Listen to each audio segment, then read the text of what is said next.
The Twitch, the thing that I use to stream on Twitch is broken, and so it just keeps changing the title back to Daddy Issues, and I can't fix it. And I've decided I'm just not gonna ever fix it.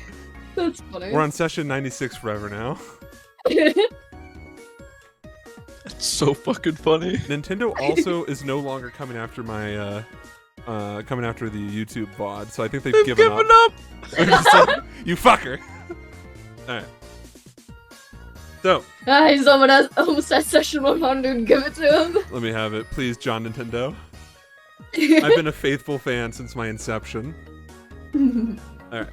The last time, speaking as a third-party observer with absolutely no interest in the matter, the good ones, that too, guys, fought with the Riddler to win over some cool Play-Doh. That's right, Play-Doh. They first spent 2 days traveling through the Sinderian sands under the harsh sun before arriving back at the ruins of Najette, their Sphinx acquaintance. Arms locked together, the good ones, Lieutenant Amadeus, Captain Oxton, and Amar Joachim ventured forth into the ground below. Spooky. Deep beneath the ground, 3 people stood frozen in time, while the good ones had a battle of wits, succeeding in most and failing flat ones. What a shame. Najette was thoroughly amused, enough so that she would allow the party to gain access once more to the fabled red sand that fucks with time. You guys step forward to gain access to the beating heart of the divine known simply as man. That's it, that's my summary. What do I get it? My rating. Oh, Jennifer Shop. Jennifer, what's my rating on this review?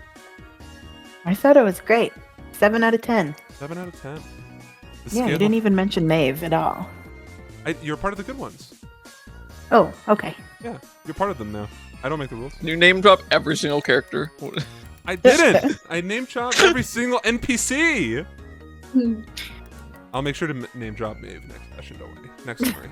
Session 100 is gonna be a big one. It's just big Maeve, one. period. I think like episode 100 is usually like a flashback, so if you could like relive the greatest hits, I would appreciate that. That's what the Coot is for, actually. There is questions dedicated to every single arc that has happened in this campaign, and then some. And then some that feel my narcissism. It's really important for me. I need it. I'll die otherwise. I'll cease to exist. I'll just fucking eat shit. Alright. Let's change up the music. Thank you, Drift Fail. Never change.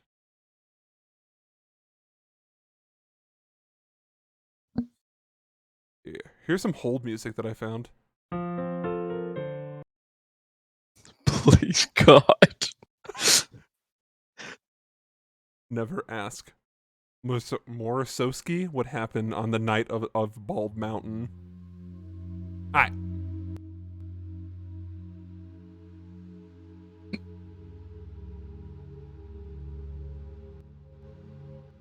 Perfect.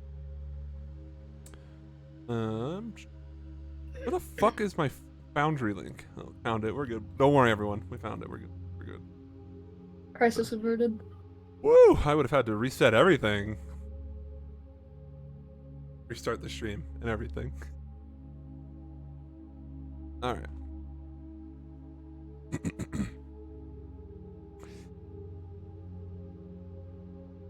The expanse of crimson sand mirrors the rhythmic ebb and flow of the ocean, stretching into the horizon before crashing against the pristine ivory coast beneath your feet.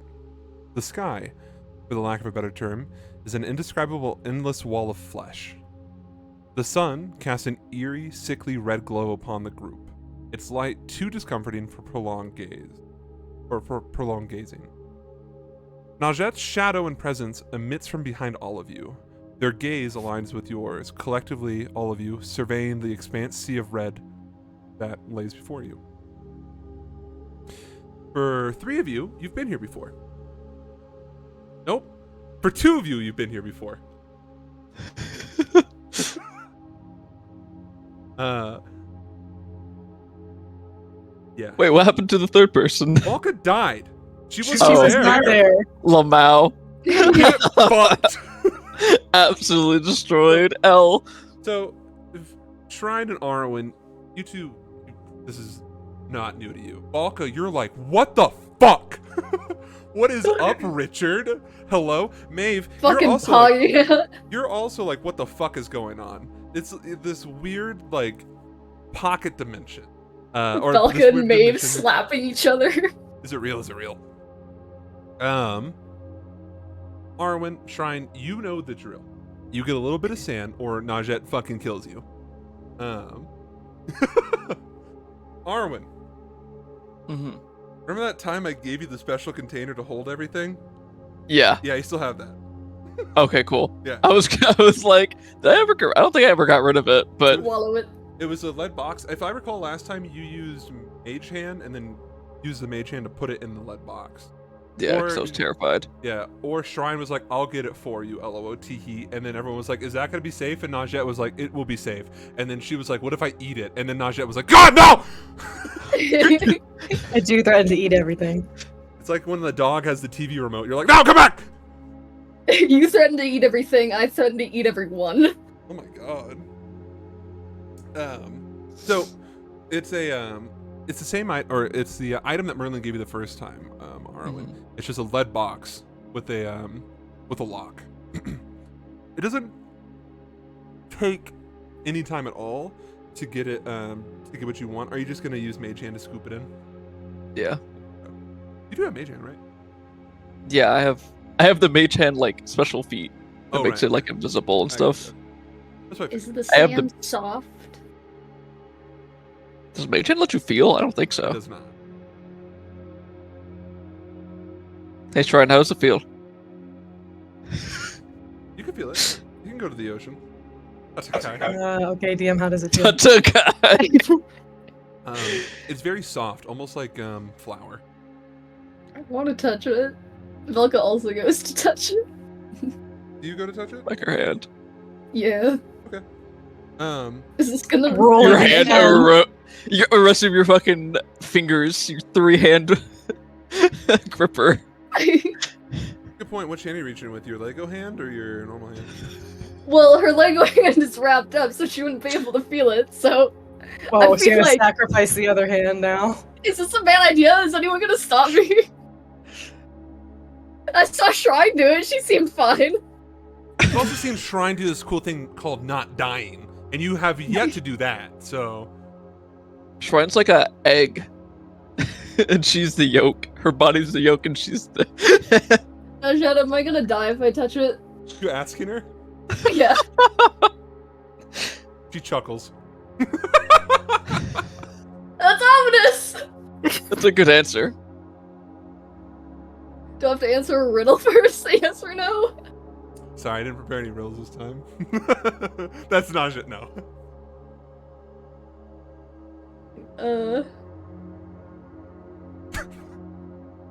You know what? I'll keep my hands to myself. Probably smart. Got a riddle. Found him not.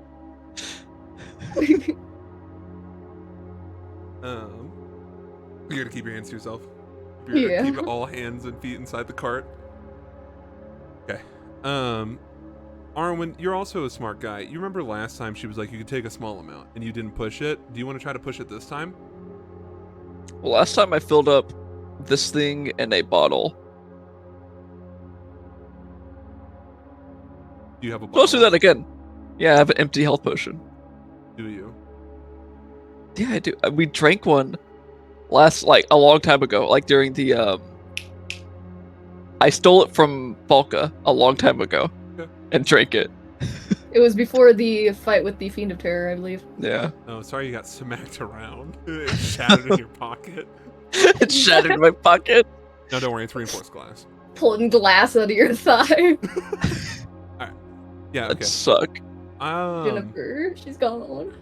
I will say that, yeah, you can, using the mage hand, because your mage hand can't touch the lead box or it'll dissipate. So you just That's kind of funny, funnel it in yeah. there. And then when you're going to fill up the glass, you just take it and just kind of hold it with the mage hand in the quote-unquote water. Okay. Sounds Yeah. good. You're able to collect, and the box wasn't that big, I want to remind you, because it wasn't supposed to Yeah. be something that Arwen could carry, which is to say, doesn't weigh more than, I don't know, like a metal cup. So you fill up your little locket, and bottle. It's not a natural locket. And as you cork the bottle,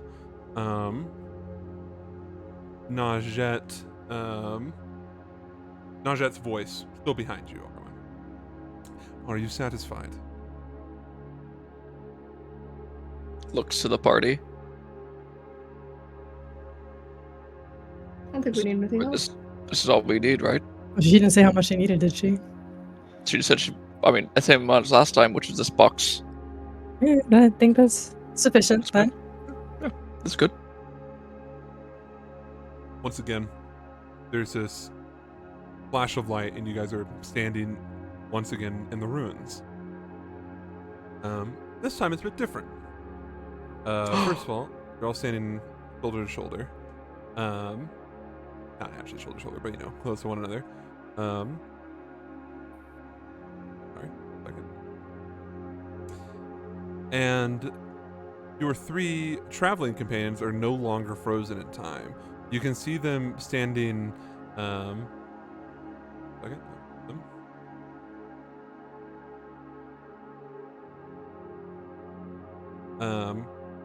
Standing together like so, like in a huddle. You see Oxen looks bored. Amir also not Amir. Amar looks bored, and Amadeus looks frustrated. You see that sorry, yeah. So let me try that again. So Captain Oxen is standing there bored. Amar is sitting there with his legs crossed next to Oxen, and Amadeus is rubbing the bridge of his nose, clearly frustrated with something. He's like looking down, and you can like see like the grimace, like as he's like gritting his teeth. He went through some type of mental fatigue. Najette is standing, or is perched on her altar once more. And as you guys just materialize, Oxton locks eyes with you, Shrine, and then you watch as he nudges Amadeus in the arm, and he looks at Oxton and then looks over at you guys. Riddles.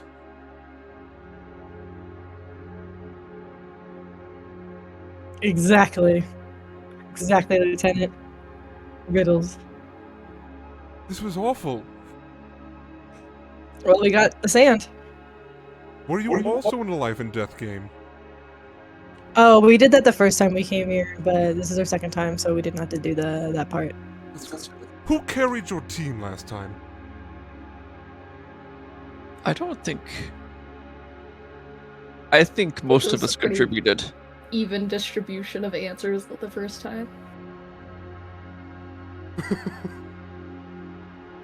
Well, consider yourselves lucky that you weren't trapped with these two.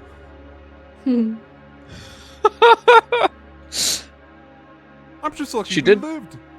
Yes, She did single us out on our first time here. same. She told us the rules. Amar went first. Success, 0.1 Amadeus. Oxen went next, 0.2 Amadeus. And then the third one, I also got right. 0.3 Amadeus. Oh, we should have warned you. Whoops. It's okay. It was a nice surprise until it wasn't. Did you get the sand? Yes. Yeah. Thank gods. Can we leave that? He like looks at the Sphinx, like bowing his head slightly. Is it all right if we leave, Miss Najette? And Najette, peering over all of you, looking at this display of mortals, like being hee hee funny, haha. It is all right to leave, and you guys see that the back, which became a solid stone wall, is once again open for you to leave. The door's ajar and everything.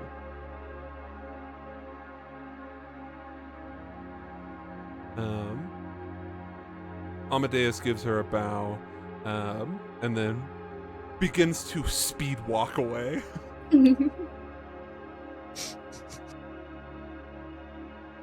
Because that's our cue to head out.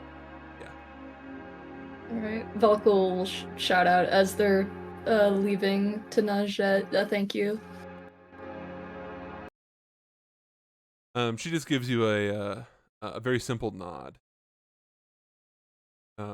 And as you guys are leaving, the thumping of her tail stops, and as you look back, you can see she's no longer, and all the lights have been snuffed out. So cute when she thumps her tail. Leaving the ruins is, of course, an easy task. No riddles required.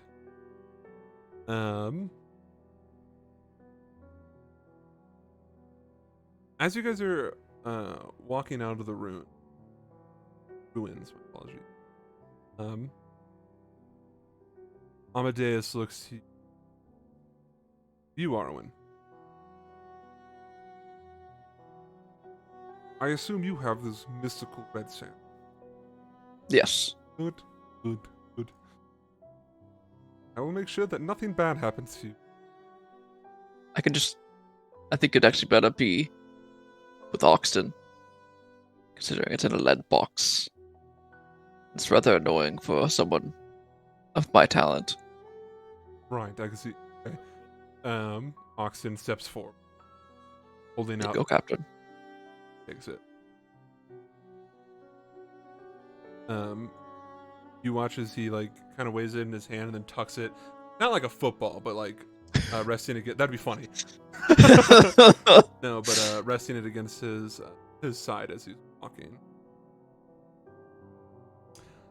Well, should any foes, adversaries, or others try to get that sand, they would have to get through him. I'd rather take riddles.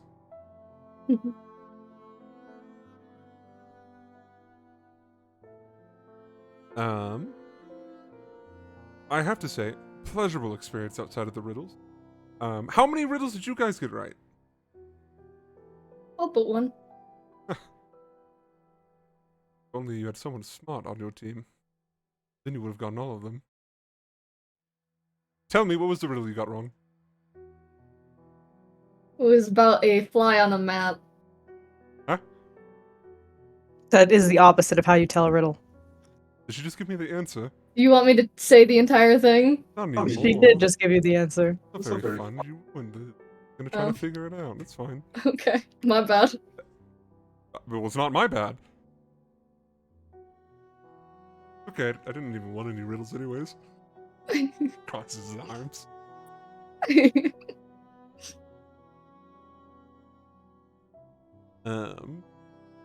Well, mission success. Thank gods we have to travel through the desert again. I was worried for a minute there. Wouldn't want any. Well, actually, he looks over at Amar. Could we just teleport back to Theros? And Amar shakes his head no. Of course not, right? The desert, magically enchanted. Fuck it, I hate this place. He's from the White Desert. Not the same. He's from the white town. neighborhood. Yeah. White desert. He's from the part of he's from that one part of, was it Spain and Morocco or whatever, where all the Moroccans try to escape to get become Spanish citizens and stuff like that. Just like that. He's from that part. They have AC where he's from. Yeah. AC and human rights. Clean water. Yeah. From Dasani. Alright. As you guys climb out of the ruins, up the staircase, the sun is setting. And Amadeus looks at the sun and then just nods to himself, doing this. It looks like the normal amount of time has passed. Which is to say that we're on the same day that we entered. Don't worry. Kept track of this. Very important. Well, I guess it makes sense that we camp here for the evening and then leave in the morning. Isn't that right? He looks at Amar and Amar nods. Oh, fantastic! More desert! Ryan, come here. He walks away from the group. I guess I follow. The sand that was given to Oxton. Is that all of it? Can I recall if he gave the box and the bottle? He didn't. It wasn't all of it. Was not? Oh, it wasn't. No. Bollocks. Did you eat some? Not this time. Mm. It's in the hands of the fairy boy, isn't it? Yeah, I think he might have a little bottle of it somewhere. Oh, that's fine. Whatever he does with it, hopefully it won't be negative. I guess we'll find out. Maybe he'll give it to his vampire girlfriend. Maybe it'll go over or something. Have a little. I don't know what that would do. Me neither. But I'm going to watch with excitement. I got you a jar of sand. It's pretty and red. It's like a pretty rock. The extent of this magic that we've seen has just been people losing a couple years of their lives. That sounds awful. Why would you want to lose the years of your life? You know what? There's a purpose for everything in this world, or else it wouldn't be here. It's for the riddles. Stop it. No riddles. More riddles. Tieflings! There's his Professional. tieflings! Tieflings or orcs? I'll let you pick.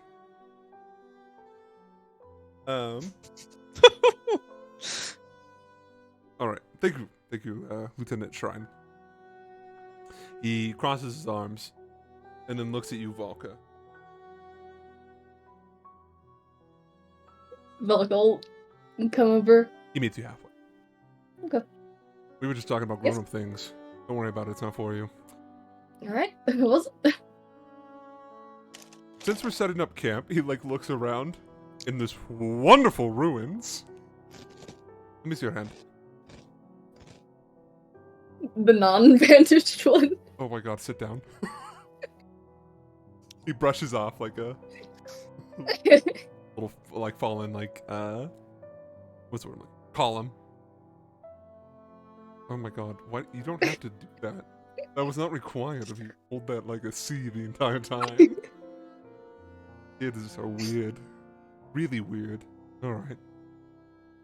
For anyone who's watching, you guys watch as Amadeus unravels Kokonai, her arm. And you can see where it was severed off in the Lander fight. It looks like it hasn't been. It looks fine. He even gives you a very sarcastic, a jokingly oh my god, I didn't think it was gonna work, as he keeps unraveling it. Volka, you kind of watch in anticipation as you're looking at your arm. Everything looks fine. Maybe slightly discolored because it wasn't exposed to the sun like the rest of you. That's okay. You're already brown. You can have a little spice. Velgal wears long sleeves. Once he makes it to the hand, you see that your pinky's still missing. God forbid. You don't need that. It's not relevant. You don't wear pinky ring. And you can see that the ring finger that was cut off. There's a pretty ghastly looking scar. Can you move that? Velka wiggles it. I thought you Wow. said you couldn't reattach it. Shut up. I'm talented and smart. Thank you. Of course. I mean, it's my job as lieutenant. Rolls his eyes. He looks. Well, it could look better. Sorry about the scar. It's fine. It's another story. Yeah, how about less stories? Let's move into the world of non-fiction. Fiction. How about we do that instead? Better stories. Let's talk about make-believe, like happiness and dragons.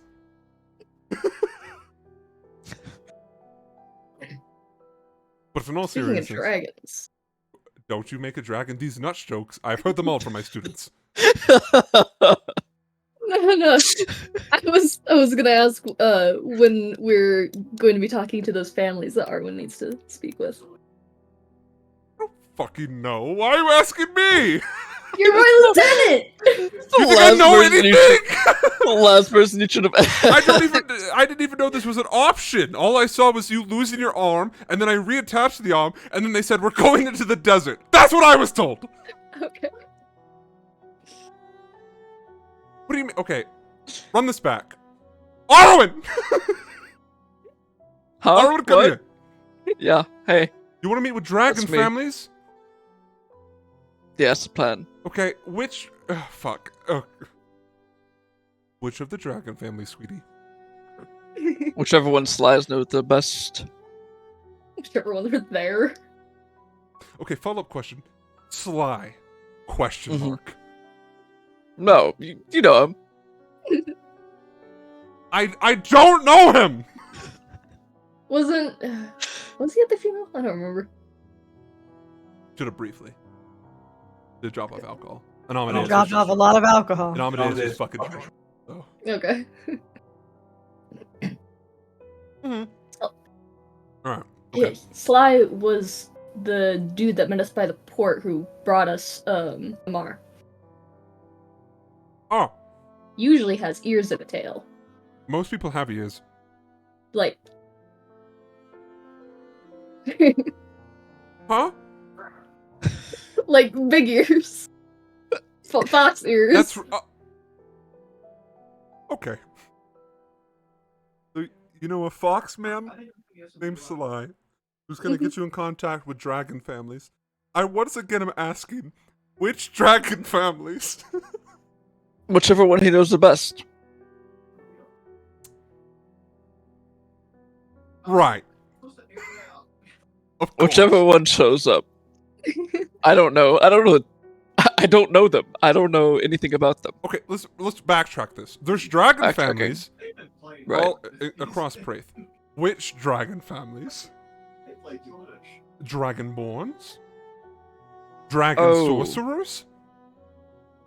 No, the very rich ones around here in Altalia. He like slow blinks. He says all 5 of the names. The Tajir? You want to meet Yeah. with the ruling families of Artalia? Yeah.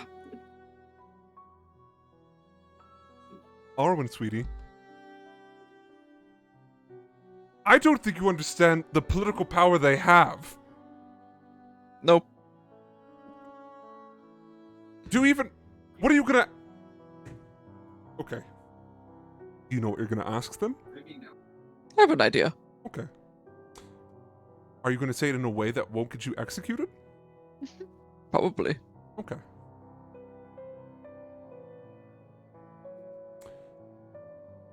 Brian. We're having a group meeting. Maeve, join us. Walk Maeve is over. equally confused. We'll let Oxton and Uncle over there set up camp.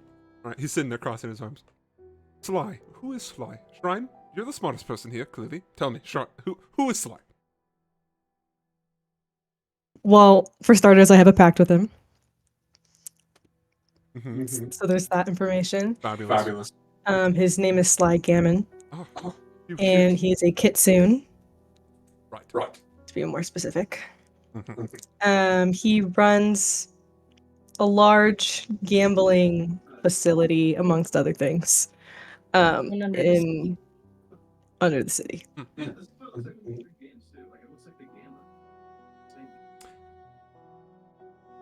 And he's going to pull the political strings to summon these. And I want to once again reiterate here, the ruling families of Artalia into a meeting so that Arwen can ask some questions about dragons. I haven't actually talked to Sly about this, so Oh, that's good. Maybe. Okay. although I don't think I'm going to ask him to set up a meeting with all of the ruling families of Artorica. That sounds a little out there. Artalia. Artalia. Please. Still a little out there. Okay. I don't want to meet with multiple families worth of people.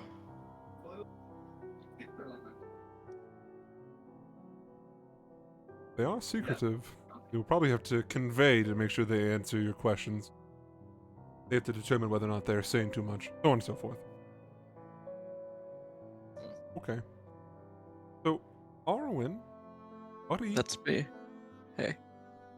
why are you asking them questions about dragons? Well, that's a long story. Okay, give me the I short end. Story time. Everyone around the campfire. am. He just like shows him like the back of his. He just shows him the scales on him. I want to know more about this. Scales? You could have a disease. I don't think it's a disease. It could be a disease, but I doubt it. Can you speak Draconic? Yes. Probably not a disease.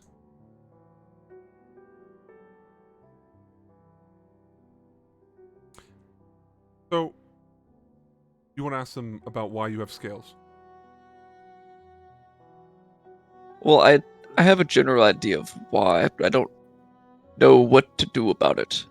Right. What to do with it. Right. I respect that. Quick question. Does this have anything to do with the massive fucking storm that's following you? Yes. Okay. I hate it here. Good. I hate you all. Except for Maeve. Brian. My besties. Brian tells me everything. Okay. Brian tells me everything, and Maeve doesn't cause problems. Yet. From now on, you will address us, the council, as the girly pops.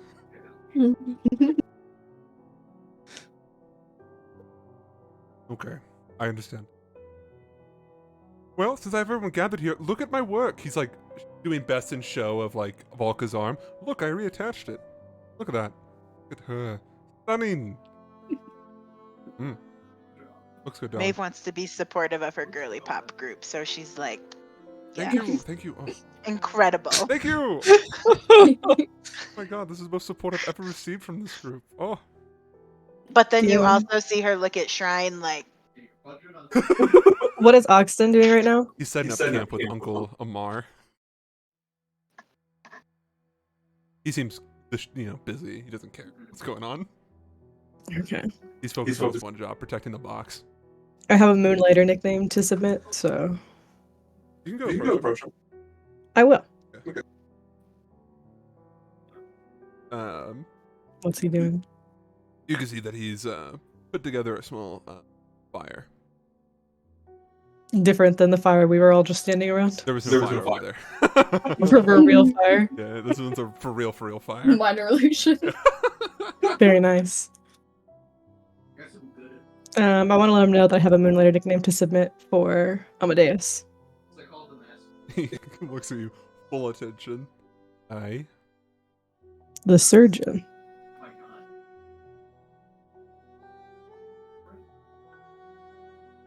Approved. She pogs.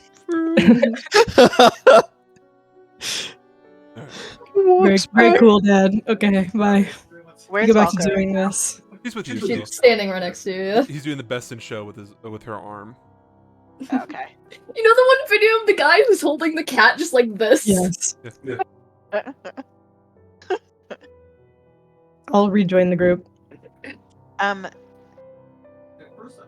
Maeve wants to like lean over to Arwen and be like, have you always had those dragon scales? Or those scales? No. You don't seem worried. That seems pretty worrisome. I have Huh? bigger problems. It's a lot to be stressed about. When did they first start? When we were in Nordland, We're at a wedding. we were at a wedding. Well, it was after a wedding. And one of, I guess, a man named Duma threw a spear at Volka, impaled her to a wall, and then flew away, and then they appeared. You know, normal things. Do they hurt? No, I barely noticed them Oh, until I scratched the behind my ear and it feels weird. oh, lovely. It's very normal, I promise. Okay, okay. I'm gonna match your level of concern here. And so we need to ask a dragon family about them? We're just hoping to get more information? Yep. Okay. All right. Is there any other things you would like to be debriefed on and given more information about? I know you got a lot. You learned a lot in the runes. No, I'm good. I'm good. All You right. guys are an interesting bunch, full of adventures and things you don't worry about. But it's fine. Clearly, you're very brave. She pulls out a little notepad and writes brave. Amadeus That's looks canon. over. It happened. Making our evaluation. Right, stupid as well. They're very stupid. I have a She pulls question out for her you. notepad and writes something, but you don't see what. I have a question for you, Yes. Amadeus. Ah, Oh. So, sorry. yes, it is me. Is there anything else you know that I should know about, the ruling family? Families, plural. Families. Well, there's 5 of them. I knew that. They each allegedly have a dragon ancestor or patron. They're very Okay. powerful. They're not really cool. They're Hmm. kind of annoying. But also, Artalia isn't the worst around, but maybe they're doing an okay job. Moral of the story is that they're a family of a collection of merchants that have been around for a long time. Actually, if we're going back, technically speaking, they're the longest ruling body in all of Artorica. Okay. Probably something to do with the dragons. Probably. Yeah, that might make Yeah, sense. yeah. They're kind of falling to the wayside as cultures and societies develop. They don't really care. People don't really care about really rich people ruling. Oh. So they still make the rules, and they do a good job, but people are just like, they're there. Alright. And they're big fans of slavery. Keep that in mind when you're talking to them. Okay. Yeah, Anything I shouldn't mention around them? yeah. Don't insult them. I didn't plan on it. Don't bring up, if you're against slavery, don't bring that up. Oh my god, don't bring that up. They don't like feeling stupid. And some of them are very smart, and then some of them are the dwarves. Hmm. And Okay. generally speaking, if they ask you a question, you answer it. Even if they ask you a question in response to your question, you answer their question first. Priority. They're number 1. And you're like number 3 or 4. Don't ask me what 2 through 3 are. Can't tell you. Doesn't matter. No, doesn't matter. What else? Depending on the meeting situation, there'll probably be drinking. If they offer you a drink, drink it. It's not poison, trust me. Can't think of anything else.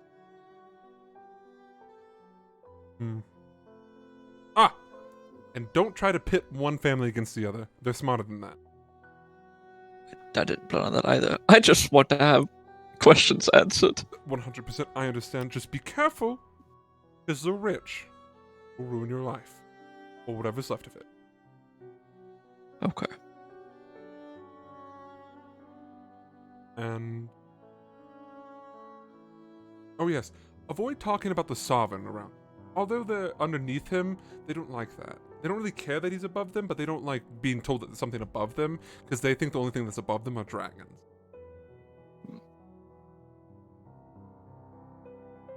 I think that covers everything. All right, To summarize, don't be a dick. makes sense. Do you have any other questions, Arwen? I think that's all. This is enough excitement for the day. He lets go of Volka's arm. He was just like moving it around that entire conversation. Holding her up with her arm. While he's talking, he's like using her arm to like. Gesture. Just Alright.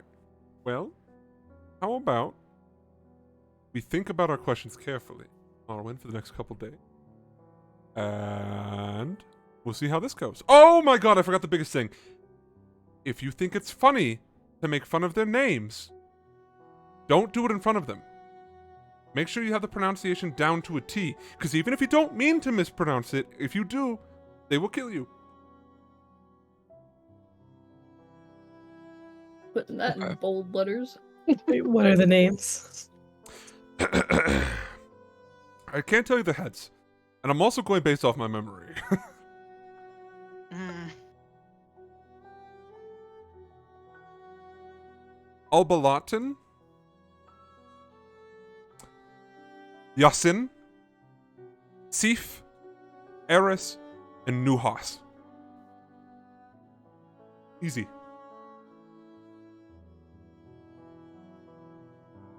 You don't need them. It's a, yeah, it's not for you, for Arwen. Hopefully he's got those down. nope. Good luck, Luke. I didn't get that shit down. I have the names and they're all spelled horrifically wrong. I can see it. Arwen That's me. and Shrine. That's Nope, not her. Arwen. Ignore Arwen. Wrong person. Friendship ended with Arwen. Shrine. Nuhas. That name sounds familiar. To me? It does, yeah. I'm about to tell you. That is the name of an old Moonlighter you used to adventure with. That is the name of Oh yeah, Aaliyah? something like that. Aaliyah? Jarrett's character. There you go, Luke. These are Hmm. incredible. If only I remembered Jared's character. She was a draconic sorcerer. She had like, she was Well, clearly. like Like brown but- skin, red hair, gold marks across her face. Yeah, she didn't really do anything though. I don't know anything. I don't know anything about her. That's not true. She almost killed Mao. Yeah, that's and then not. Epic. Oxus almost killed her. You're right. She did use fire when we were just playing tag. You were just playing tag, and she said, "Well, time to pull out my gun that I have in my back pocket." Yeah, and we got in trouble for that. Brought Fucking fuck bitch. This gun to a bitch. game of tag. Ew. Anyways, uh, To be fair, Mao did later cast darkness, so I think it all levels out. no, she hit him with a fireball or whatever because he cast darkness. And Oxen said, "Hey, don't kill So anyone." based. And then she said, "Aye, No, aye, it's based for that. kill him."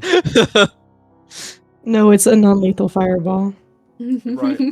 It was like Firebolt. We were level 2. Come on, guys. It was not, dude. It was a full-on thing. It doesn't matter. I don't remember. It doesn't matter. Okay.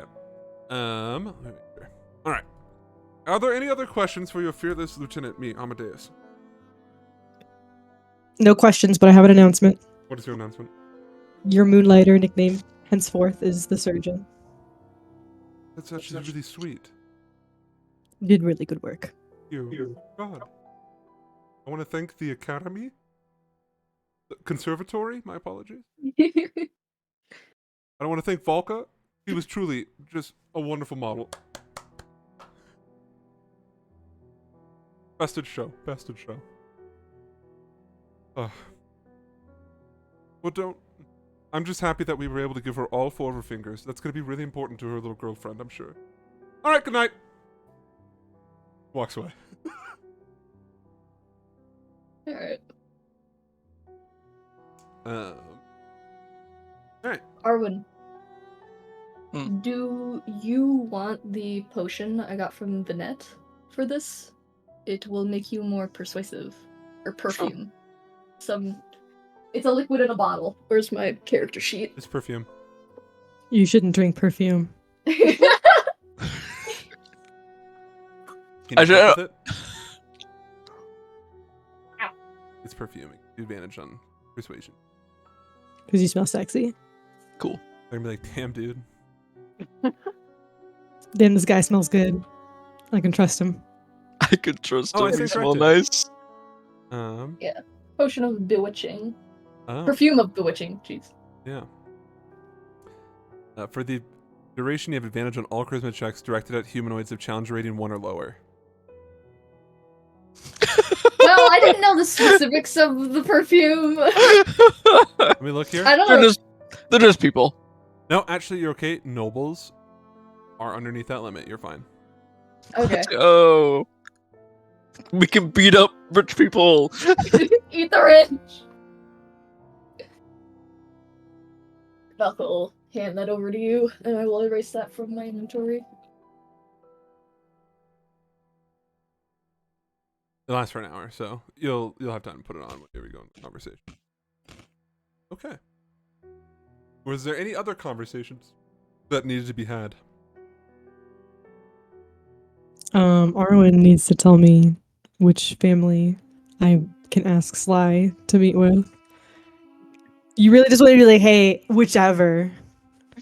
That doesn't make me We don't know sound which very ones are good. there. Mm-hmm. Don't have their schedules. Oh my God. What's the easiest one to pronounce? Be Sif. I like Sif. Okay, I'll just ask him whichever ones are available. Turn your hand. Yeah. And I'm gonna explain all of this, and he's gonna feel my embarrassment at me being like, whichever ones are available. A poor, desperate little peasant plebeian groveling. You can hear Commoner. this through the message. Yeah. You just hear bells jingling in response. Okay, good talk.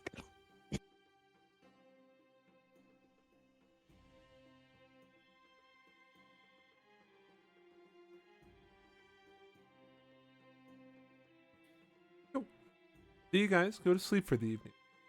Wake up the next morning.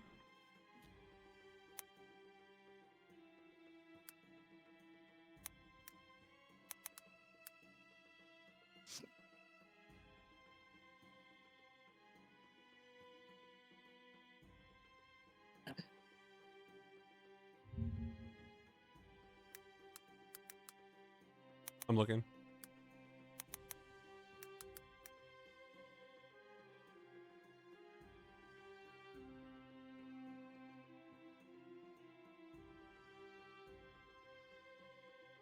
Technically, yes.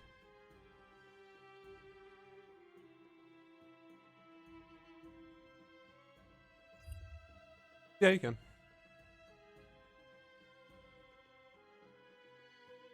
What do I find?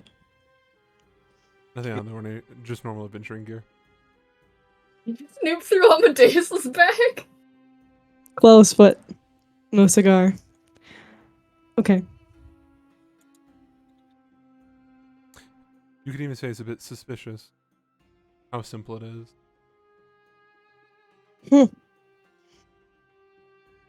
The following morning, you guys mount up on your camels and make your journey back towards Theros.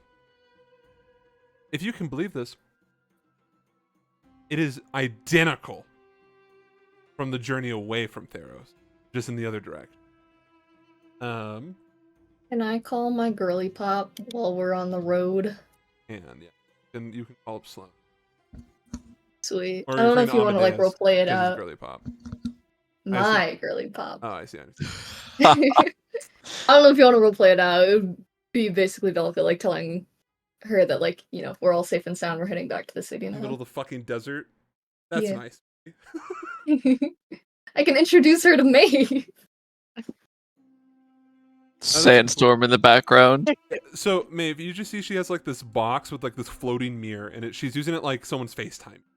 and you can see that someone else is through the mirror. Maeve, come say hi. I'll come look over her shoulder at Through a little. her FaceTime mirror. Yeah. Aw. It's just it's her girly pop. It's her. It's a This is elf. Sloane, my girlfriend. Hi, Sloan. Your girlfriend? Maeve is an icon. Such a fucking icon. That's what Sloane says, actually. Sloane has a French accent. I don't have it in me right now. It's a simple exchange. You're like, oh, that's a cool, unique magic item. What the fuck? Why do you have that? You're 12. We'll You let can her see- finish her conversation before I ask her about it. That's so smart. That's so smart. Quick conversation. She's got, shows to do. Mhm. All right. She closes up the box and puts it away, Maeve. Okay. What was that, Valka? I've never seen one of those before. It is an enchanted mirror I got from Elias while I was traveling with him for about a year. I had met Sloane, and she was one of my only friends around my age at the time. And Which he is 16 or 38. at the time I was 17. Okay. Maybe what would that have been? 27, maybe? Somewhere around there. It's not weird, I promise. Okay, I believe you. But Elias, he wanted us to be able to stay in contact, so he enchanted it for me. And her. Oh, that was very kind of him. It was. And where is she? She travels around with the Aromi people. Well, not. She used to. She now travels with Memento Mori Corporation? Is that Company. the whole title of it? Company. Okay. She travels with the Memento Mori Company, who is they're like traveling actors. Oh, They perform shows and stuff. They've been hanging out a lot in the like eastern side of Artorca. Like in the kind of like Lawcrest, faraway area. They got special permission to perform, even though there's like a plague going on. So wow. she's a very talented actress. She's lovely. In a Maeve taps plague-stricken Shrine country. on the Mm. shoulder and says, "Thank you for sharing that with me." You It's very patted kind. Valka on the shoulder? Yeah. Aw. Thanks for sharing that. Valka smiles.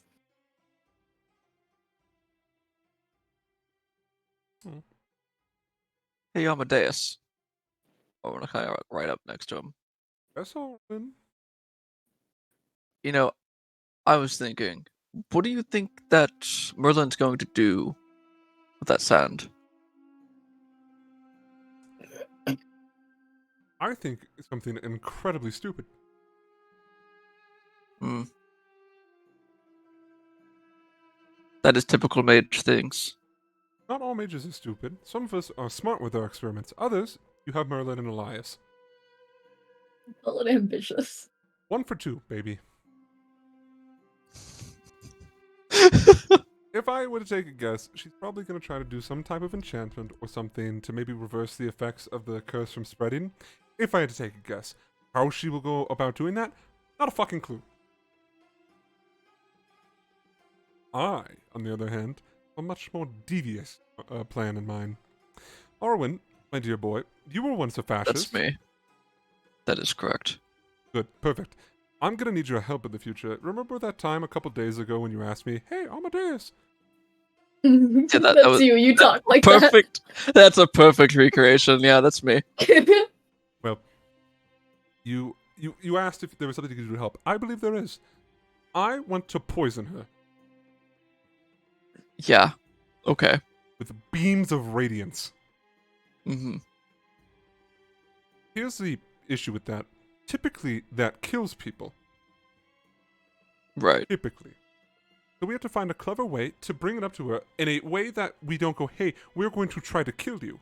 You and I, of course. Yeah, us. She trusts you more than she trusts me. I know how Elias's pillow talk is. Trust me. I need you to, as the kids say, riz her up. So that I'm way. not going to riz her up. No, not in that regard. I don't want you to fuck her, Arwen. Jesus. I want you to talk to her, make her feel nice and vulnerable, so that way I can strangle her with my magic. Distract her so I can sneak up behind her. You know, Murder her. mage things. Right, of course, mage things, yeah. In all seriousness, I believe if we propose a plan to her where we say that we are going to try not to kill her, I think it might work.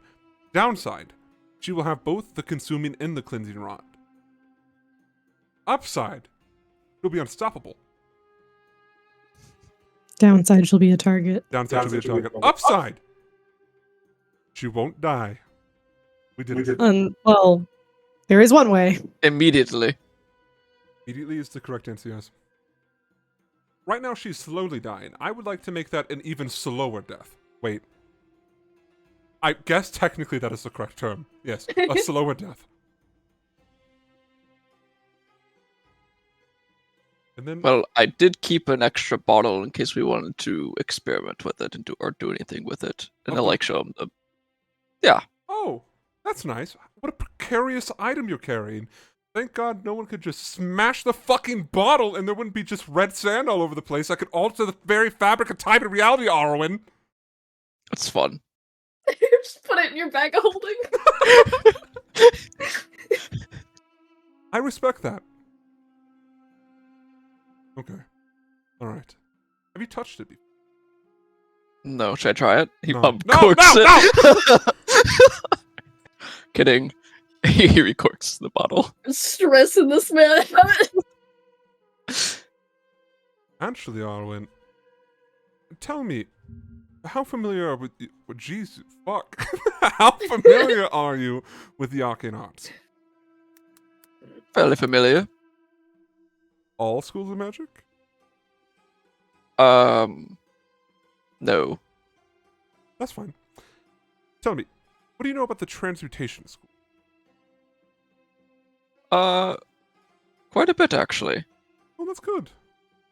So, are you familiar with the transmuter stone? I've heard of it. You watch as he turns his direction to you, and you watch as his like throat shifts, and then he sticks out his tongue, and you see this red kind of ruby sitting on it. He then swallows it back.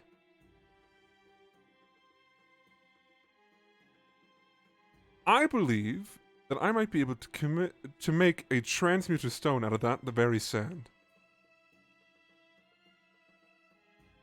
Downside, Alright, you want... I have Oh. no idea what the fuck it'll do. I have Upside, nothing to lose. what are you thinking? Yeah. Well, it is truly a mage's ambition, and he hands it to him. Oh, sweet. It's Amadeus's turn. I will take this. He watches, he just holds it, and then he pulls back his like sleeve, and then just drops it in there, then crosses his arms again. I will mess with that later in a safer environment. Should I make a successful stone, you can have my old one. But you'll have to get it first. He sticks out his tongue.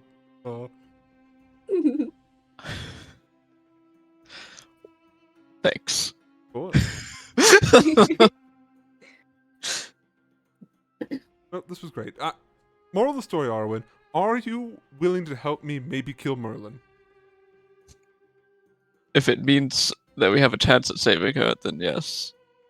Oh, is that what we're trying to do? I thought so. Ah, yes, of course. David Merlin, top of the priority.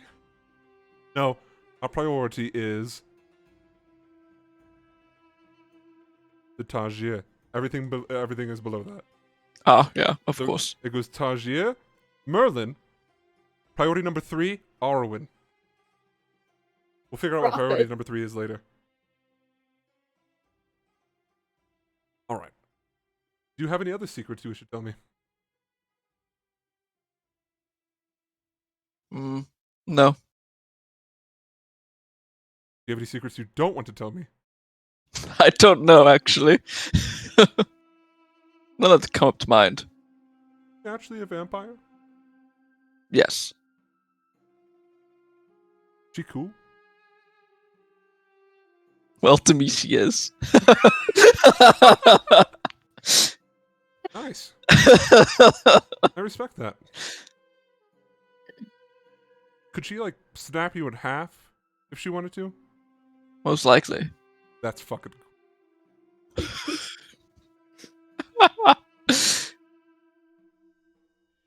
Could she actually tell when you're lying based off your heart beating differently? I don't know. I thought that was the bunny sages thing. The fucking what? Just an acquaintance. Is that okay? I decided I don't need to know. If I know quite a bit about all of you, Elias filled in the gaps for the most part. Anyone he left out was left out for a reason.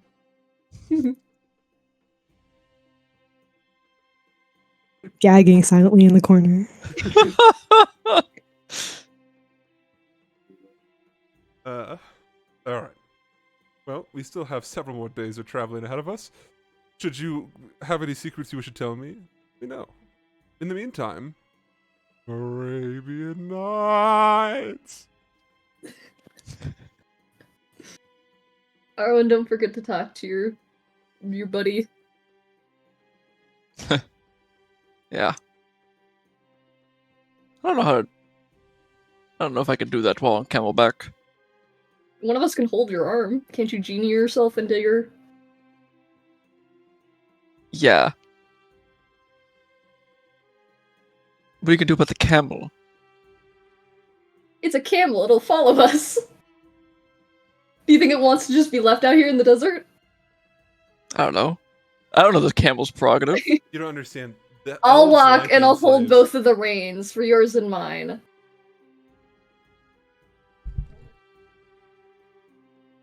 Well, that kind of defeats the purpose of having a camel. I'm fucking with you.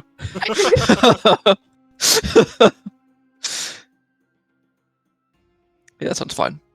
Yeah. Valka will get off her camel and take the reins of hers in one hand and then Arwen's in the other. Just walk them alongside each other. Arwen will use Genie's respite. I have a feeling I know where you're gonna go. You enter the lamp, quote unquote, the arm. It's the same setup. He hasn't gotten petty and changed everything on you. I That would pick be up really the arm petty. and wave at Maeve with it. You see that Arwen just disappears into his arm, like a genie being sucked back into its lamp. Alright. You're in the arm with our boy. Or you're in the arm by yourself, my apologies.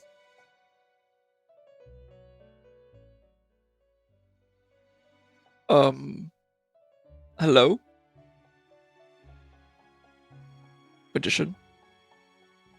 You hear a deep sigh, and then you watch as he materializes in front of you. Did you hear when we talked to Najet, the Sphinx? Just like last time, I was not allowed in the ruins. Just making sure. What did you find out? She gave some pretty valuable information. We now know who broke the mirror. The Netrain Bridge and Silas Kotzenbach. It's Kotzenbach, right? Or is it Constantine. Constantine? Okay. Constantine. He would say that then. So the sibling of Volka and Volka's uncle? Yeah. I think we have to kill Volka. Not again! Oh, my camera. Yeah. Question mark. He says sarcastically. Duh. I suppose that makes sense. Silas is a necromancer of sorts, and the storm is necromantic. Well, horse. Hmm. We were also told they did it seeking power. They broke my mirror in search of power? Have they tried reading a fucking book? Apparently not. Okay. Well, that explains that. To their credit, it was already broken, so it probably wouldn't have taken that much more effort. Is what it is. So the timeline was accelerated, sure. Huh. First step. We have to kill those who are in control of the storm, whether it be Silas or Vanette. Second step. We have to agree upon what way we will try to seal it away. Or destroy it. Alright. When I was held at Blade. Yeah, at the Blade, or by Blade. I told everyone that my plan was to imbue you with every aspect of ancient power, so that way we could seal it away permanently. But it would probably kill you. If that is not something you're up for, then I think this would be a good time to end our patronship.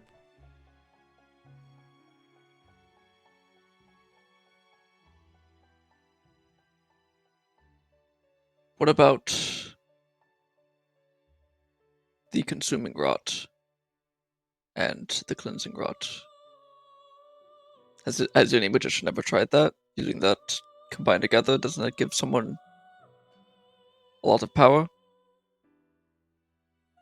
He chuckles, and you watch as he outstretches his hands, and you can see like the black lines that he has, like the almost tattoo marks. And you watch as they kind of snake away, and you can see that they're actually not refined marks. They're tracing his veins. Every single magician has been afflicted with the consuming rot.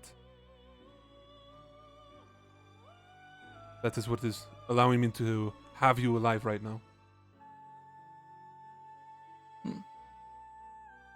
You watch as his marks switch from the veins back to their normal lines. It's more aesthetic that way. And the cleansing? When a magician is chosen, there is such a short timeline.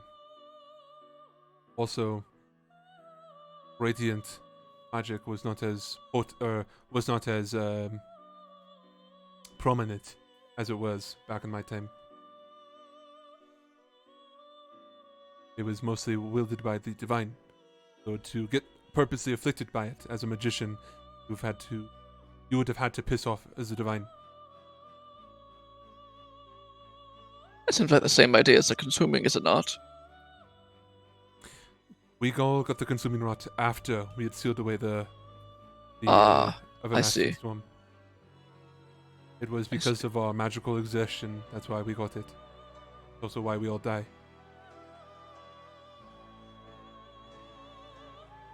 So, should you reach the ability to seal it away, there is a chance you might actually get the consuming rot as a reward. In this case, with the nature of you already having the cleansing rot, will probably keep you alive. Maybe.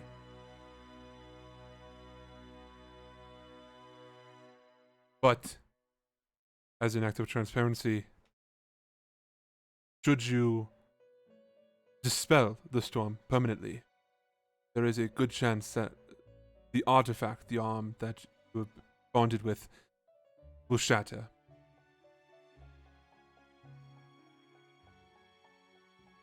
Meaning, hopefully you have the consuming rot. If not, the cleansing rot will kill you. I understand. Well, I appreciate your transparency. If there was any other way, I would have suggested it.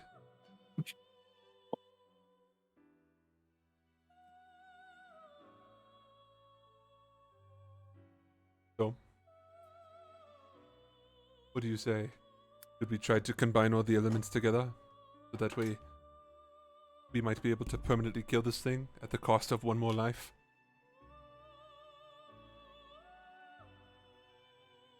I would say so. Only if we do it as partners. And he reaches out his hand.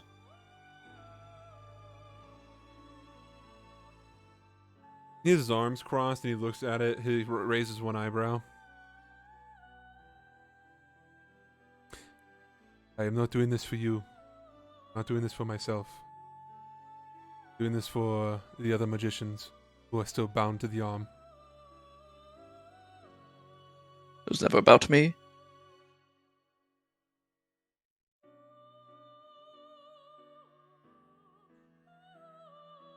You know, he's still looking at you, Asha. Mhm. If this is something you agree to, you will become a magician, which means your name will get erased from history. Maybe it's better that way. So they won't be able to connect you to the preservers.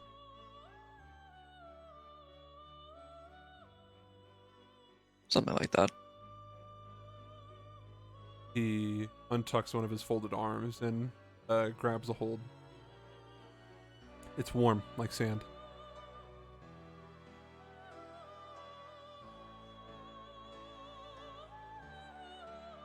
He lets go after a brief shake, folding his arms once again. I'll go back to like his neutral stance. You are born a Fae, you already have that. You have the consuming rot, so you have a piece of the divine with you. Or cleansing, my apologies. Cleansing, yeah. You have dragon hide in you. You have my power, which is elemental.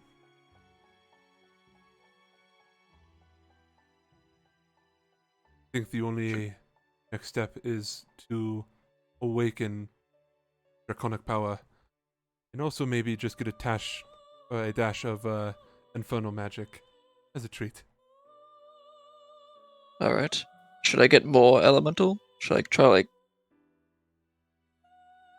I have been slowly giving it to you, exposing you to it. If I give you too much, it will kill you, consume you. sorry, I worded that poorly. From other titans as well. If you can. The Water Titan has been dissolved in the Three Brothers. No one has heard from the Air Titan. Fire Titan is, well, unknown. Unknown. I'll see what I can do. Right now I'm working on awakening the draconic. Is it hide? Gale, hide, whatever you want to call it. Scale. It's a good term. He sighs. You're going to be meeting with the dragon families. That's correct. They were around during my time. Not the same people, I hope. That would be scary. Very.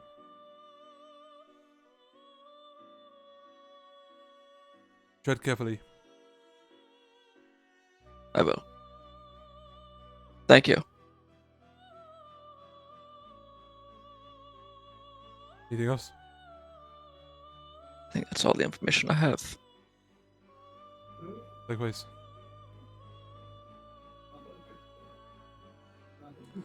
Are you holding Arwen's arm?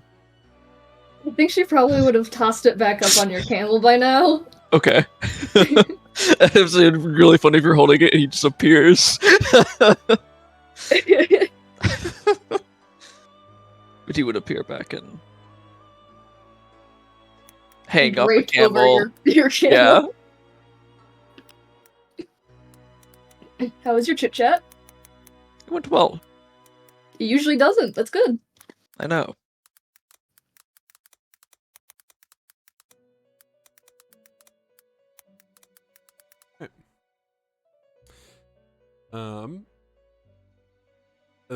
Oh wow.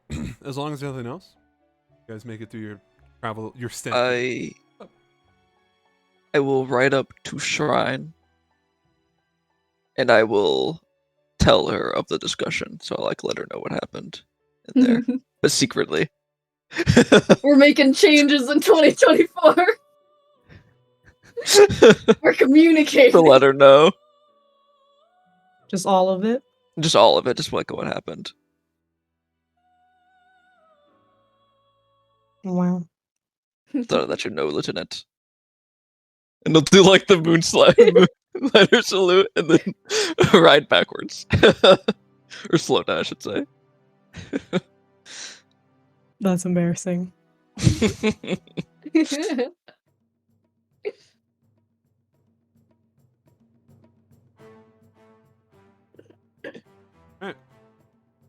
Not the music. You guys make it back to Theros. Oh wait, hold on. You guys make it back to Theros. Yeah, man. As you guys make it back to the stable, you see two individuals. Sly Gammon, once again in his disgusting human form, and Omari, the advisor to the now deceased Lander Ray Bridge. Let's go. The two of them are standing there, talking, small chat. Small chat? Small talk. As you guys ride up, Amar, takes each individual camel in, as you guys. The travel has not been easy on any of you. Your sunburn, your lips are probably a little chapped. Yeah, it's not great. Not great. You're covered in dust. Actually, I'm not. Oh, true. Arwen moment. Hesitation. Tries to digitize some fucking sunscreen. True. Sunscreen from an alchemy jug. You mean That's mayonnaise? actually really smart. Mayonnaise. Yummy mayonnaise. Riding up, you guys dismount. Sly approaches you, Shrine. Walk with me. I just be going on walks with all these men. He offers you his arm. Well, if he's being such a gentleman, of course I'll take it.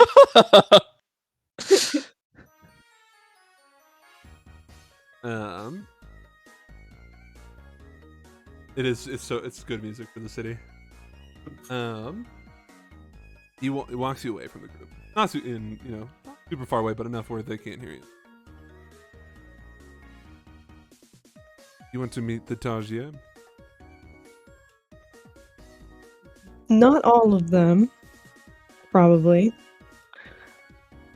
But yes. Unfortunately, with the Tajia, that's not how that works. Damn. You invite one, you invite all. Damn. Does that mean we have to learn how to say all their names? Or you can just call them by their titles. My favorite workaround.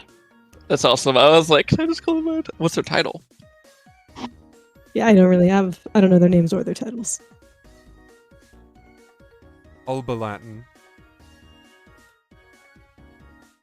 That's one of the last names. He is the Lord of Platinum.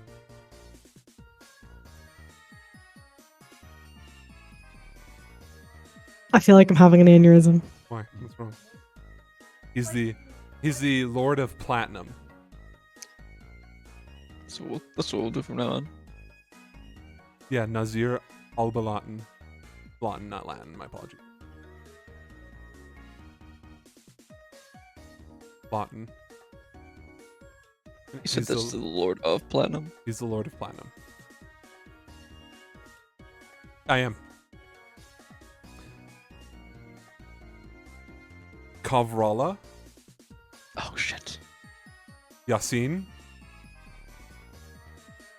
And she is the Lady of Gold.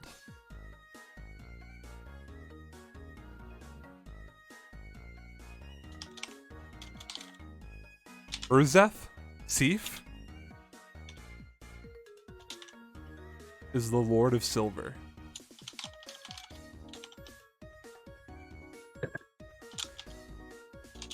Bibi Eris is the Lady of Copper. We have a good diversity here. correct. And then or Nuhas is the Lord of Brass.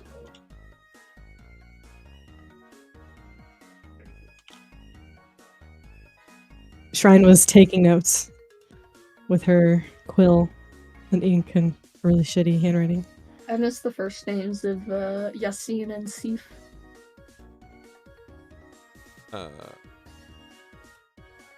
Kavrala is the Lady of Gold, so Yasin. And then it's Urseth. Urseth? Zeth. Or It don't matter. Sif? We're I'm not just saying making your sure I name. have them.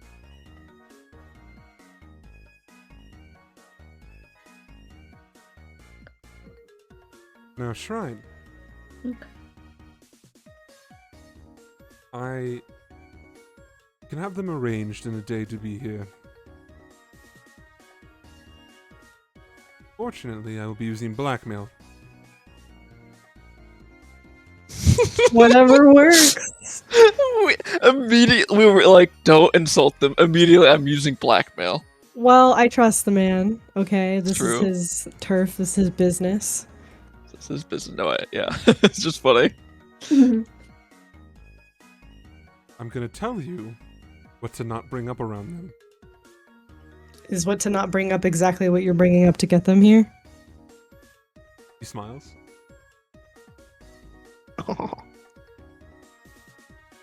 The House of Platinum. The family is dying out, and their dragon patron died.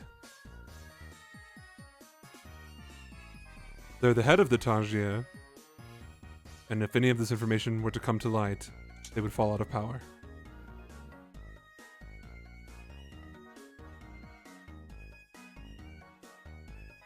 The House of Gold. One of the family members is afflicted with a madness that has caused them to spiral out of control. They keep her locked away in a garden where she writes novels. Good for her. I've been told they're successful.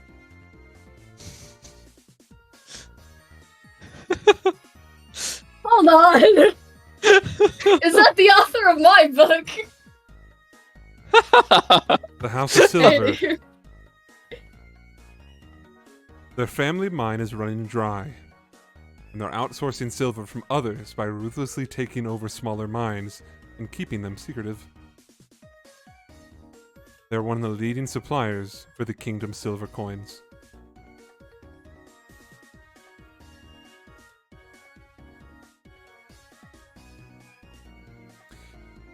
The House of Copper. The younger sister of the matriarch has a serious problem of accidentally being around murdered escorts.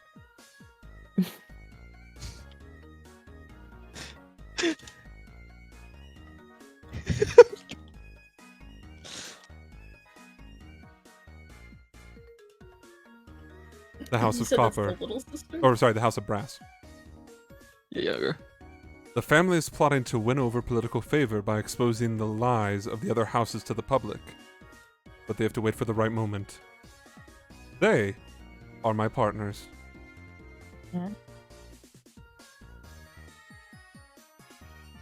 What was the secret of the platinums? Their family is dying out and their dragon patron died. Yes, thank you. Like dragon patron dying is kind of the same thing as the family dying. Well, they're getting weaker. Yeah. Now, don't bring up any of those topics around them.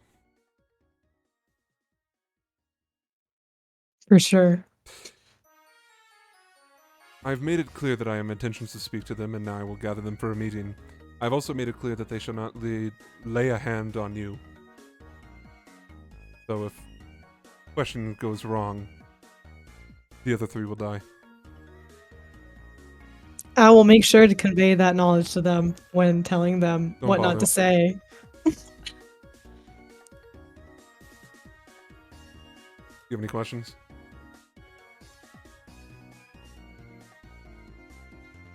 Any strategies for winning them over?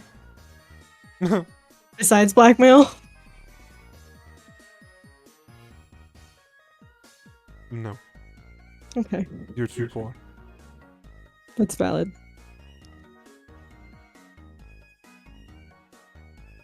Fortunately for you, they do like the Ashunans. doesn't? Unfortunately for you, they hate Winterbank. So it'll just even out. No, it won't. Arwen best change his accent. Howdy, dragon people. It's me. Hey Arwen. there, dragon people. My name's Arwen. I'm from Lawcrest. Born and raised. Aw. Zee. Alright. Cool. Any questions, Shrine? I guess that's it. Farewell. And he walks away. Not going back to the group, just off somewhere else. You hear Bell shingling as he walks away. Alright. Alright. While this conversation is happening, Omari greets all of you. Arwen, you've seen him, you haven't really spoken to him. Maybe. Omari is a nice, older black gentleman with gray dreadlocks. My apologies. Okay. He looks really wealthy. Okay. As you guys approach, he looks at you, Volka, giving you a warm smile. He was never on Lander's side, as you could recall. Yeah, yeah. Falca gives him like a little stressed smile. A word. Of course, Falca approaches him. He walks you away, like near, same kind of distance from Sly, or same distance as. How are you holding up? Fine, for the most part. He looks at your arm. It's attached. Surprising, considering it was not. Congratulations on that. Thank you. I'm mostly here to pass on some information. I think this will be our last time needing to meet one another. Alright. The family affairs of the Rainbridges are being taken care of by myself and Vanette. That's not why I sought you out. I wanted to let you know that the three prides of the Rainbridge have been spending a lot of time together since Lander's death. He's I'm referring not to, surprised. he's referring, by the way, to the Vanette. Lysander, yeah. Yeah. I guess it's not surprising, but something feels off. Careful. Of course. His yes. No, continue. I'll ask after. Lander's body was buried on his favorite estate far away from the city. In case you wanted somewhere to spit. Thank you. I will make sure that Naya Rainbridge is taken care of. I was gonna ask what was gonna happen with her. She will be taken care of. You have my word. Do I get to know if she's staying in the asylum? She will be. Okay. She will be a Rainbridge. For purposes of us being able to still control her stay there. Okay. So The- what's happening with you? I will act as advisor to Vanette. Okay. What Lander wanted is what will continue to happen. I will advise the Rainbridges until I can't anymore. So, if Thank you you for ever, helping me. of course, if you ever need an ally, you know where to find me. Say the right words to the right people. Are there any updates about the bastard children, Horus and Eris? Funny you bring that up. I believe they're now employed entirely by Sly. That's good to know. I think he's doing it mostly. When you as say a- employed, employed is it as like unpaid. consensual? Okay. Apparently they're talented fighters. Maybe they are actually Lander's children.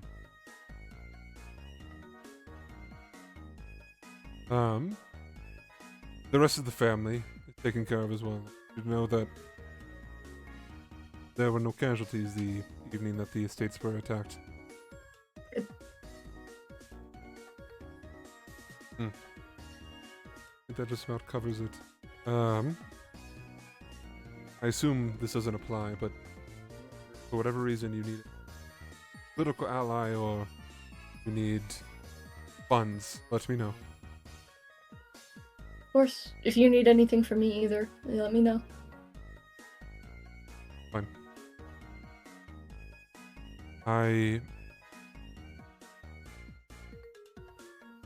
To be clear, I of course wanted to help you, but this was mostly done as a gift to your mother. He pauses himself. He corrects himself. To Naya. Does it involve the prophecy? Okay. She's a I dear friend. don't know if you are aware of this. I visited Naya. I'm aware you really pissed off Lander with that. Yeah, while I was talking to her, I had asked her, because she doesn't remember ever having children. I asked her if she did have children, what she would name them. And she did bring up Horus and Iris. So, and I don't know how that would happen if there wasn't something still in there. And those are brain bridges. I'm under the belief that they are ring bridges. Officially they aren't. Officially they never will be. Understood.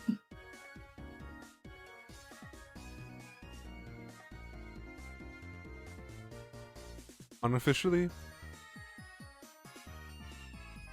there's a pretty good chance.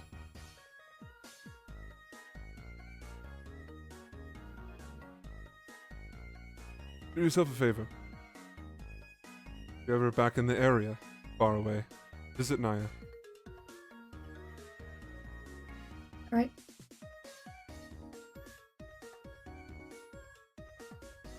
Anything else you need?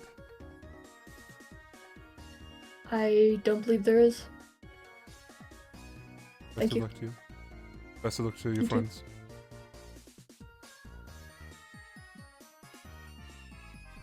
He gives you a very solemn bow before going his own way too. He waves at you guys goodbye. Subtle wave.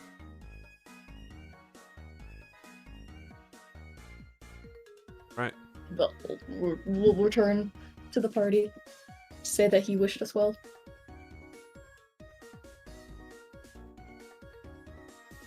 Eddie. Shrine, you regroup as well at the same time.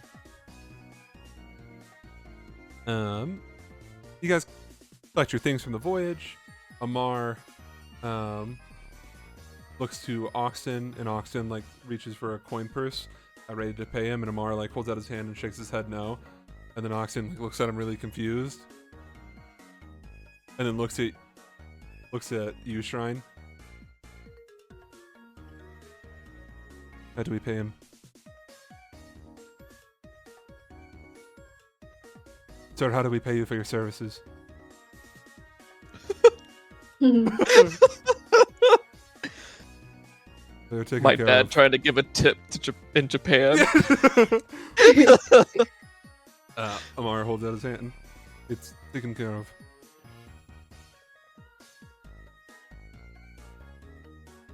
He like is holding like the money. It looks really confused. All right, puts it away. Thank you. Amar gives him a bow before going off into the city himself. And then Oxen turns to address all of you. What's next? He's still holding the sand. Not Volka. Not my last name anymore. It was told by Amadeus that there's going to be a meeting with dragon families. That'd be correct. When is that happening? Looks at a shrine. Sometime soon. Didn't you say tomorrow? If you know the answer, just say it. Valka doesn't know. That's what I thought he said to you. I would have relayed all of the information to the party. Oh, okay. Like the blackmail and everything. Got it. Got it. Yeah, and emphasized what not to say, and I have it in bold in my Google Doc. Me too. just get the overall vibe across to them. Like, you're probably not going to win them over with niceties. Based in Shrine Pilled. Alright. Boom. In the meantime, find an inn. He looks to Amadeus, and Amadeus looks at him like aghast. Alright. Okay. I'll find us an inn.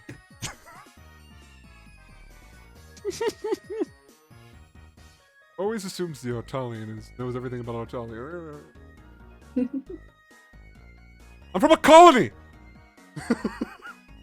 Not the same. Alright. Oxen gives him a couple feet away. As he's like, alright, I'll go find the fucking inn or whatever. Alright, I know where a good inn is. And you guys walk in the opposite direction. He'll find his way back. Right. You guys find an inn. Oxen takes care of the lodging, of course, as well as getting you guys bed and drinks if you want them. Non-alcoholic. Remy doesn't do alcohol. So grape juice. Coffee juice. Yay! The dum-dum juice. You guys just taking the evening. This is a moment of relaxation. First of all, bath. Need I say more? Bathe. Bath. Bath time. Good food. Water. Good food. All good. Life. Water good. Amadeus eventually finds his way back to you guys, and she's like, "Oh, very funny joke." Like plays it off. Oxen just smiles to himself. It's a relaxing evening, very different than the desert where you guys are not really fighting for your life because you have like a Mar and whatnot, but also like at least you're not like actively like marching through the sun. The water feels great on your skin. It has this nice like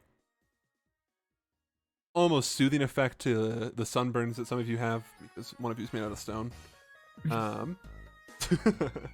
All in all, R&R time, the perfect combination. Is this like a group bath situation, or does everyone get their own? I don't care. Which one would you prefer? Does I know the Maeve answer. Group have bath. any cool tattoos or scars? We already talked about that. No, she doesn't actually bathe with you. But you wouldn't understand. It's a cultural thing. I know. Cultural thing. It's a communal bath. So, Maeve, do you have any cool scars or tattoos? No, I do not. No Very swastika? plain and boring. Her body's No. a temple. Normal lot. wear and tear. Alright. Well, is there any talking you guys wouldn't do in the evening, or you just kind of ride this shit out and just relax in your bed? Yes. Oh, okay. Volka's on my hit list now. Oh my god. Okay. Oh my god. You took To the magician said seriously. Hey Volka. Are we in I the thought- bath? I hope not. You're in the bath. Shit. Yeah. What? Oh no. Oh, this is not the place I thought it was. You don't have to So We can talk later. It's okay. nope. What's happening now? Let's go! I'm committed. So when I talked to Magician, I told him about the mirror and all that.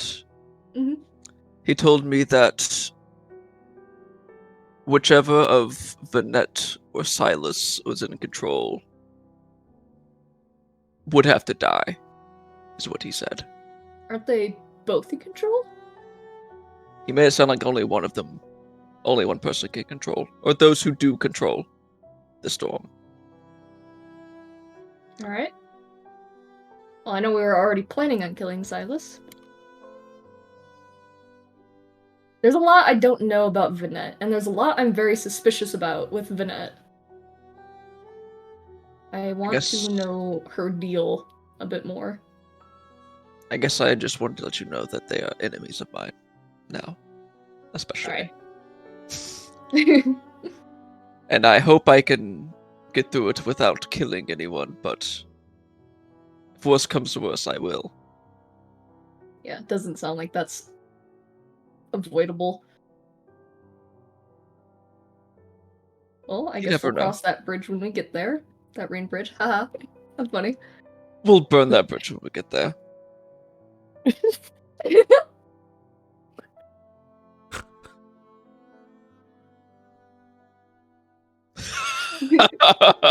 That's so fucking stupid. I hate it. Thanks.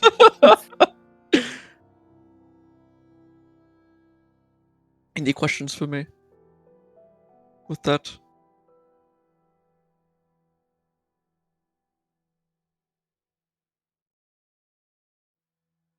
Mm, This feels like kind of a weird question to ask because it sounds like it should be obvious, but why do you have to kill them? Because they're in control of the storm. So?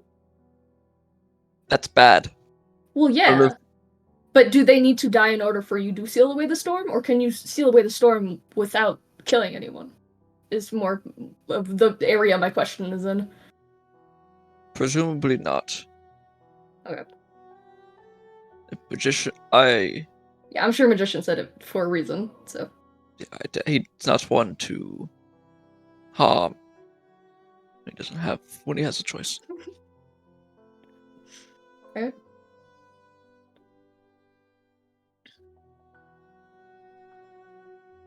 I think that's all for me for now. Okay. Alright. That's it for me.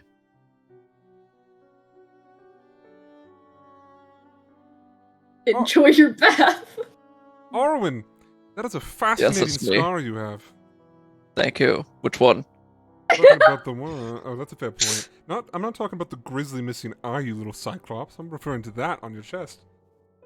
Where Yeah, people- that's my cleansing rot. Oh, scandalous. Mm-hmm. I could maybe smooth that over. Do you want me to fix your eye? No, it's fine. It's not fine! You need depth perception, my I friend! can see just fine. No! Arwen, I'm fixing your eye. Yes. I'm sorry. Well, it'll be a glass eye. You want it to be a cool color? Preferably. What do you want? But my eye's still in. Won't be when I'm done with it.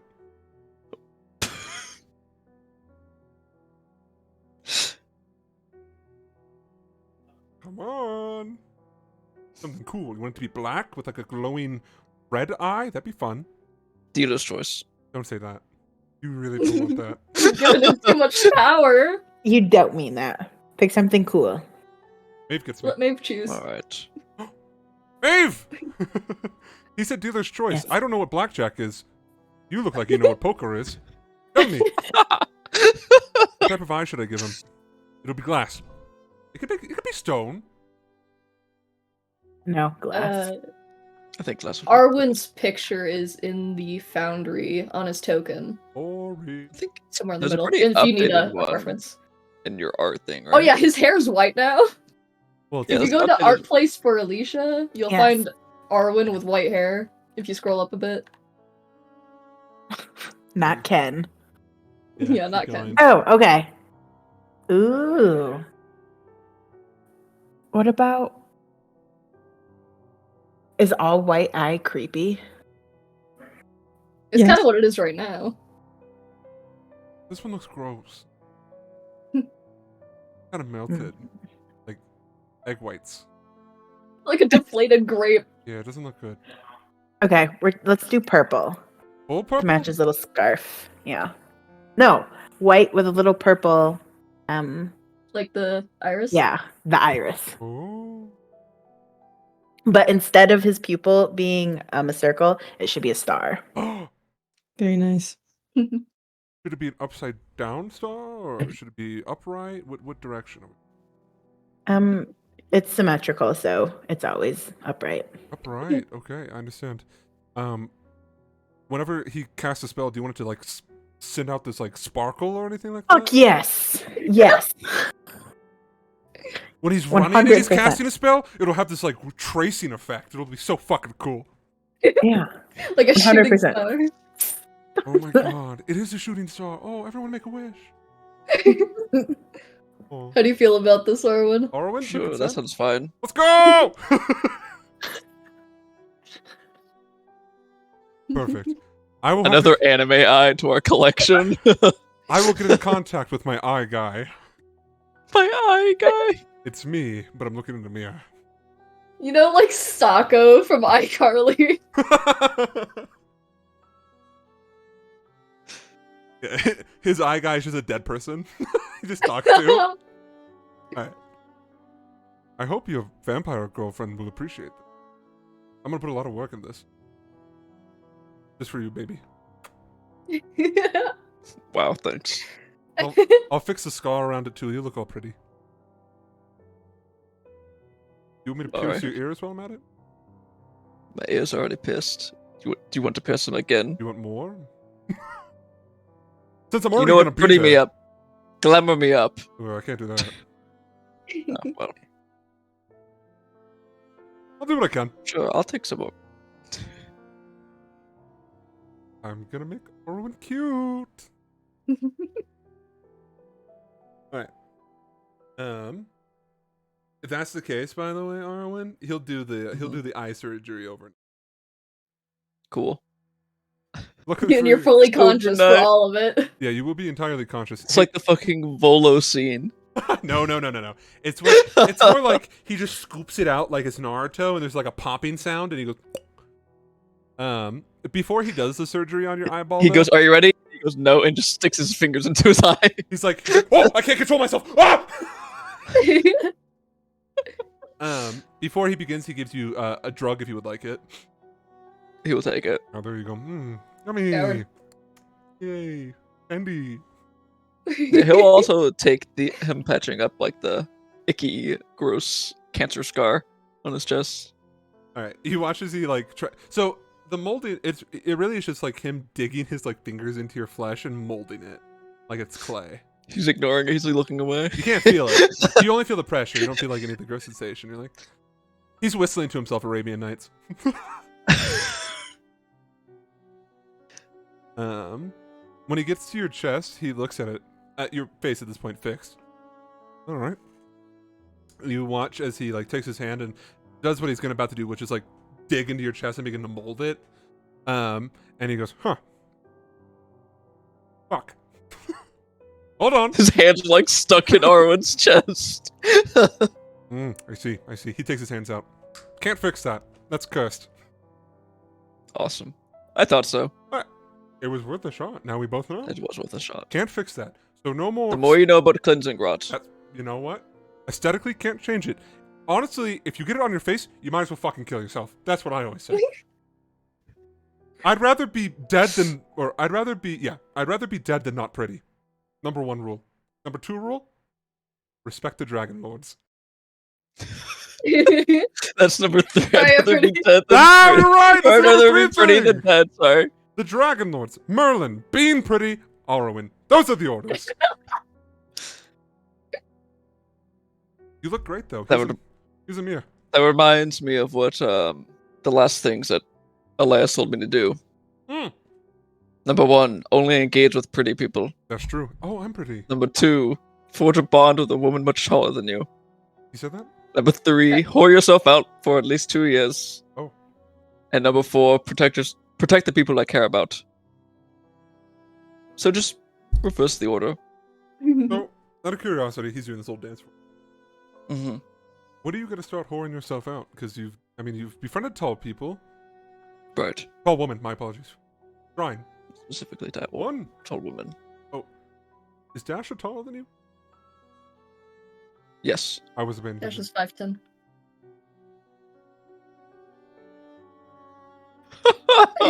Scandalous little fucking rat boy. Short king. Little short king. Little baby. Widow. Please don't talk to me like that when you have been drugged. Little schmuckums. I could just pick you up and put in my little pocket. Oh. I can and will silence you. I will fight back. Also, you watch as he, no, he won't. Oh.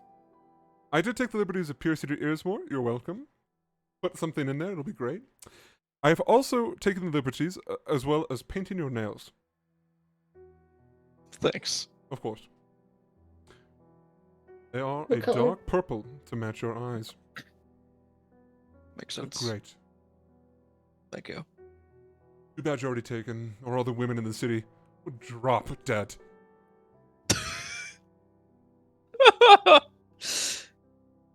Well, I guess you already tried to kill all of them once, didn't you? Ah, you fucking rapscallion, you! I'm referring to the time you brought the storm here. Yeah. Maeve's getting the secondhand lore. I heard that. I heard that about It's you. great. Alright. I'm learning so much. Ladies, how does he look? Magnificent. Look at that star. Go ahead, cast a spell. Cast a spell, boy. Go. Cast a spell. Do prestidigitation or some shit. Alright. He casts prestidigitation. Wow, it's glowing! Wow. Oh, you guys see it starts at one point and then like traces in the glowing, like the the star. Oh, what can I That's say? pretty cool. Thank you. Anybody else? If you lose an eye, let me know. Arwen, if you want your old eye, I put it in a jar.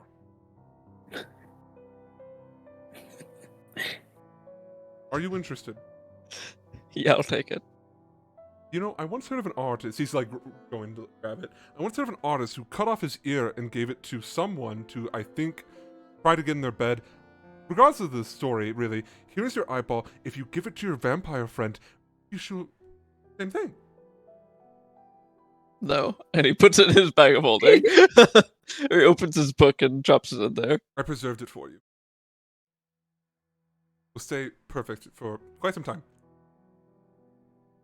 Alright, I'm sleepy. Going to bed. No. That was like a several hour long procedure. I'm eepy. He's just sleepy at the end. Eepy. Night. Oh. Just passes out. Alright. Cool. Any other RP you guys want to do this evening before we get into the dragon families? Oh my god. I think I'm good. Okay. Shrine.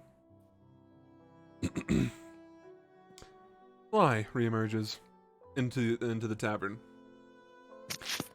Shrine. My casino at peak day tomorrow.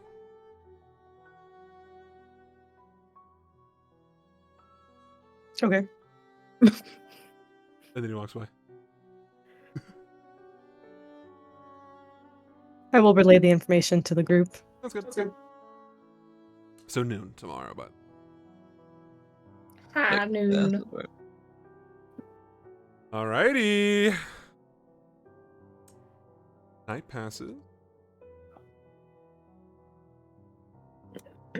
Hold. You Thank you. day passes. You guys take a long rest. Wake. The next morning, Wake up. grab a little brush with some makeup, and you guys enjoy a breakfast. You know that you're gonna have the meeting at noon. Amadeus looks still sleepy because he did stay up and like very focused on making sure that you would look. And Arwen, you look great, baby, minus the fact that you have a star eye now.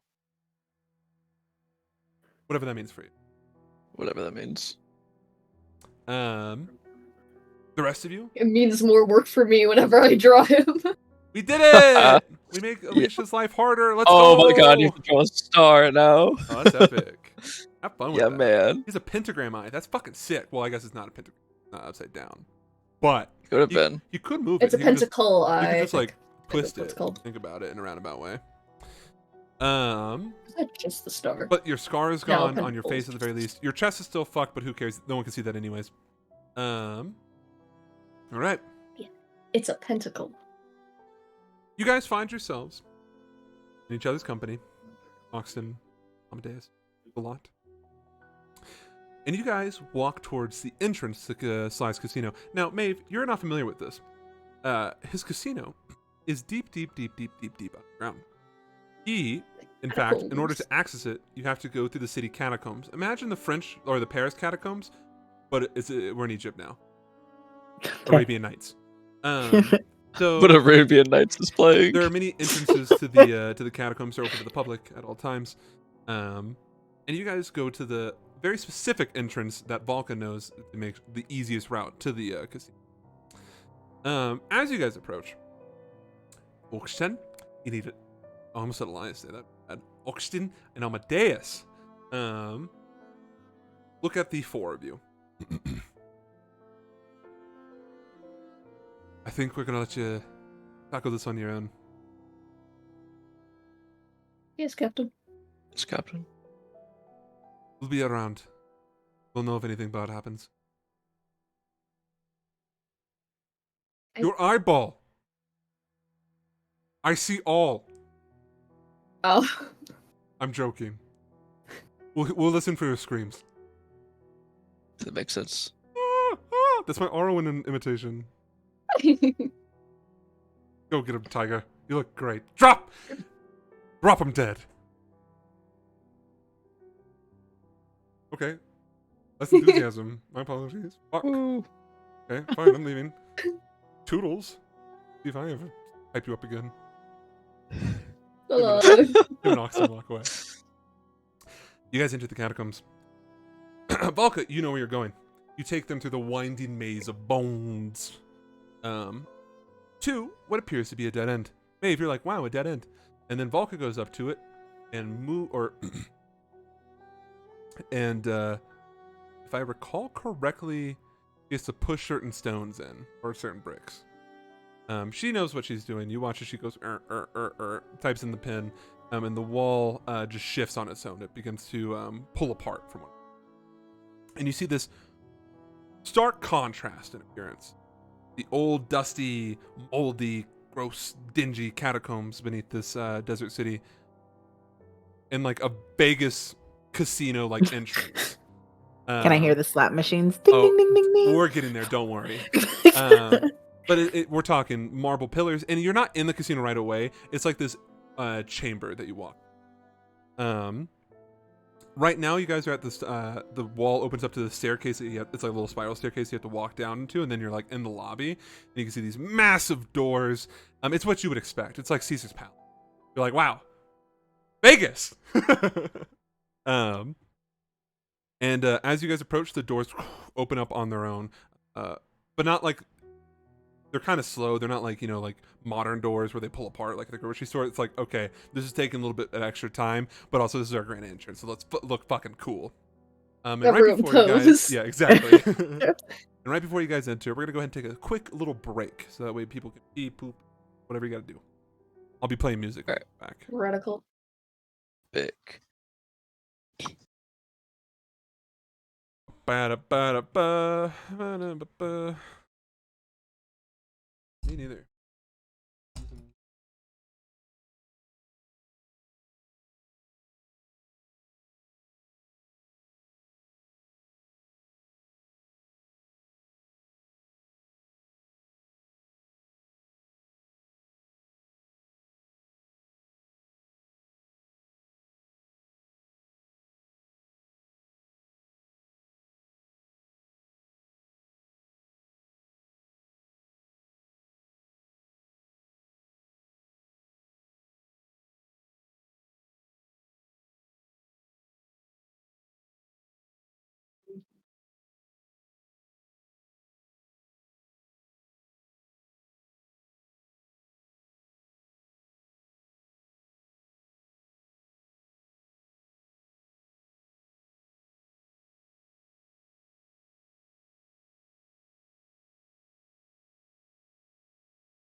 They taste so gross. That's me, British. Got my British on. Is that what you said?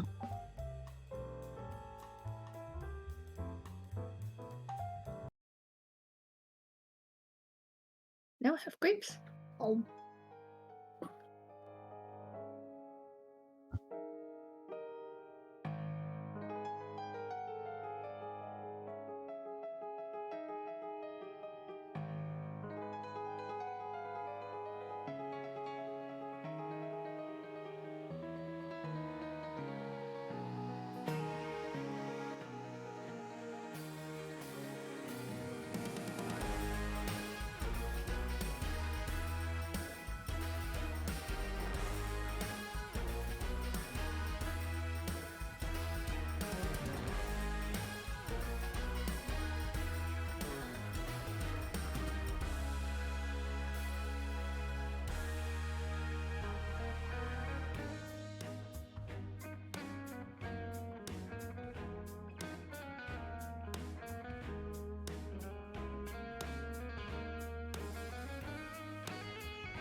I think Arwen would have asked to keep the actual like sword scar, not like the burn. Gotcha. That makes sense. As a heads up, Your voice. I think your Yeah. microphone is using your webcam. Son of a bitch. Let's see.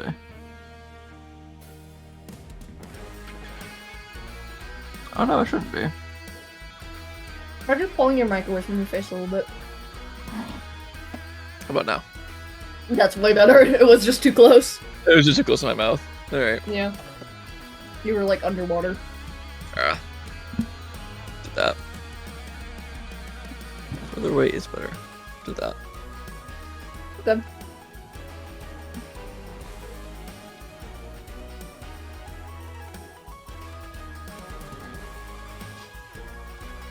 Music is banging. Where's my candy? I can't wait to get everyone killed. Hee hee ha ha. It's so easy not to. What do You know mean? exactly what not to say. And I'll say it anyways. And I do it again. Where the fuck did I put my candy?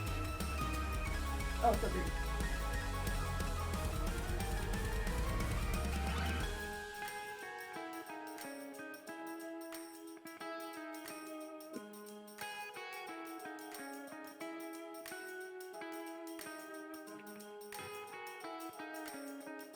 I have a Fitbit now as well, so I can track, like, my heart rate and shit. This has always been something I'm curious about, what, like, my average heart rate is. I was gonna say you could also track how many bitches you're getting, but we know that's 0. Oh my fucking god! Hold this L, liberal. Rolled. It is. Also good to check, it also tracks, my, like, sleeping. Which is cool.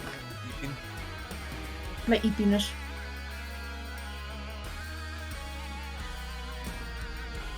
I wonder how it does that. I don't know, I think it must have to do something with, like, your heart rate. Yeah. But I don't know how it knows There I it enter, like, is. REM and deep sleep. It just guesses. Probably. It's probably just an estimation. It's Friday night, dude. You know what that means? It's Tiger slashing and picking up stones. We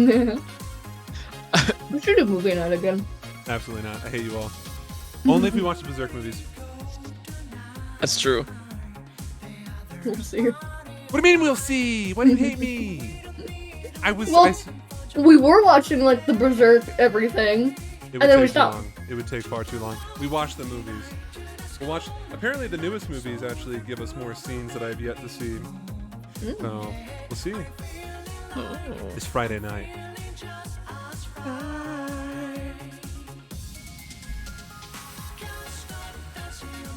Okay.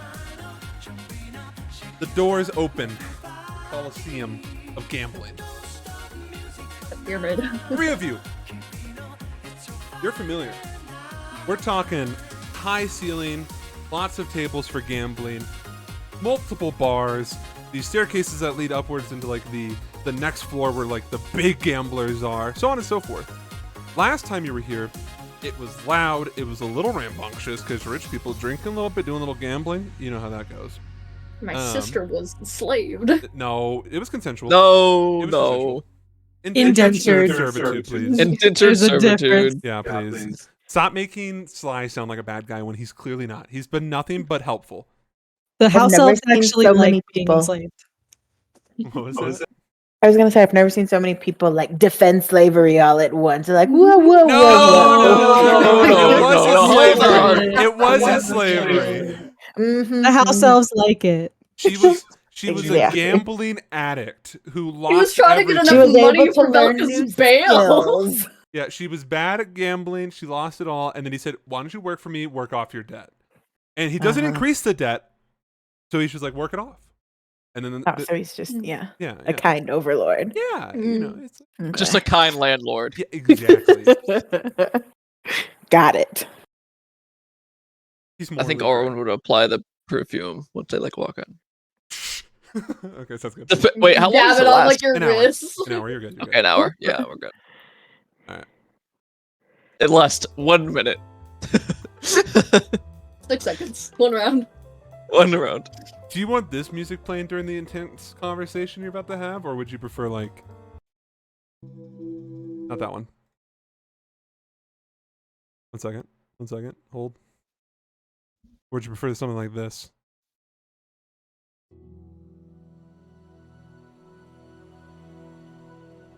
Option A. This is option. This was wait. Was this option A? Yes. It just fits. Turn up the volume. That's some nice waiting room music. It's casino jazz. Casino jazz. Would you prefer this? Play some jizz music. Say jizz? Yeah. That's Okay. the band from Star Wars.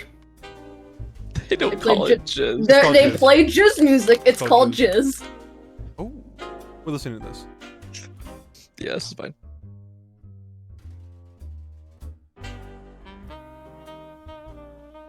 All right. You enter the casino.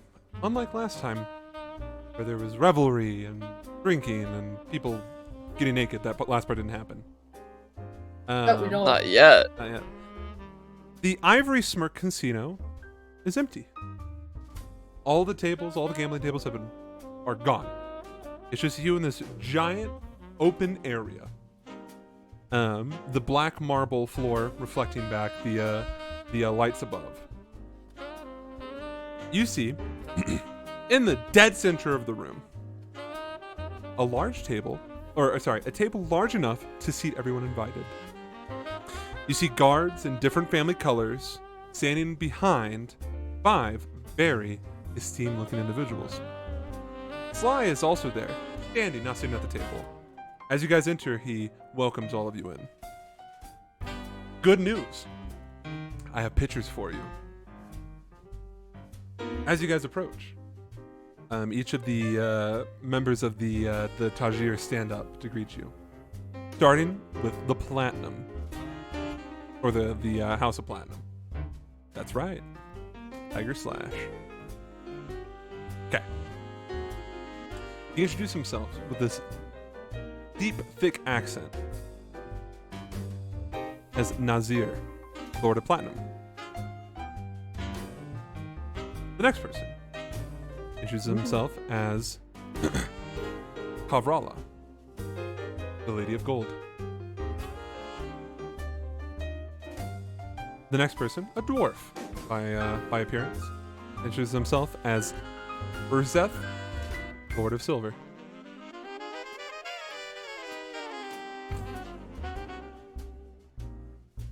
Fourth individual introduces themselves is Bibi, great name, Lady of Copper.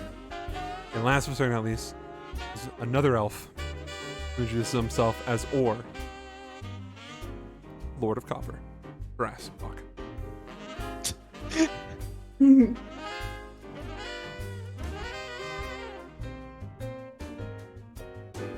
Yeah, that makes sense why he would work with Sly. Just look at him. He looks. As they introduce themselves, Nazir seems the most friendly. When he greets you guys, it's kind of like on the same wavelength as like an older sibling, or like a cool uncle. Kavrala has this air of elegance around her. That's off. Kavrala introduces her, when she introduces herself, there's this sense of arrogance and elegance. Urzeth, he looks at you guys like you're the trash beneath his feet. Bibi looks like she doesn't want to be there. She looks so annoyed to be there. Not with you guys, just the situation. She like is like, my name is Bibi, and just like not nearly as hype as the other ones. And Or super deadpan, very run of the mill. Not smug. No, I was voting smug. not smug. Nothing. Basically, 3 of the 5 look like they're like individuals who you might have a rational conversation with.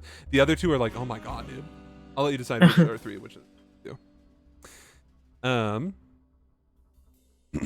As you guys take a seat upon Sly's request, he turns to address the table. I want to reassure everyone here that this is a safe place, as long as no divine level magic interferes. What is said here won't leave. And so that everyone is on equal footing here, magic is forbidden during this conversation. He looks at you guys. And he looks over at the Tajir, and they wave him on. You guys see accompanying Sly are the Rainbridge Bastard, Horace and I. Wow, Iris. Such a wave. They give you a nod of acknowledgement back. As you guys sit down, some of Sly's ethically sourced and maintained employees bring you guys some drinks.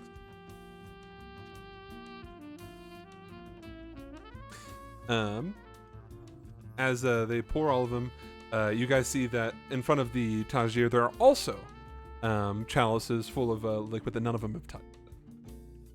As your guys' cups are filled one by one, Nazir grabs a hold of his chalice and raises it up towards the, holds it up. Let this be a successful meeting between friends. And our will toast.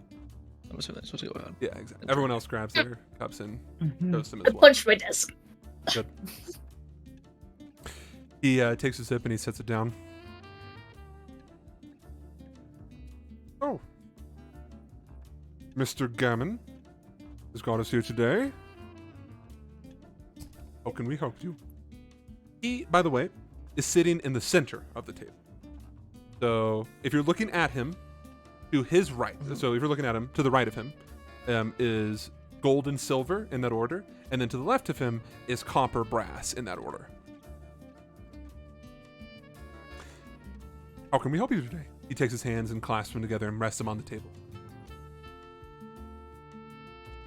Hello. My name is Armin Greywind. And I don't want to waste your time here, so I will get straight to the point. I have.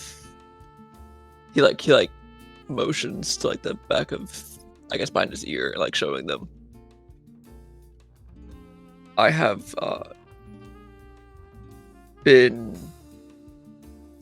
acquired this, and I don't know much about it. And I was hoping to get more information on it. Nazir forward, the rest of the Jir kind of just resting back. Well, it looks like you were dragon touched.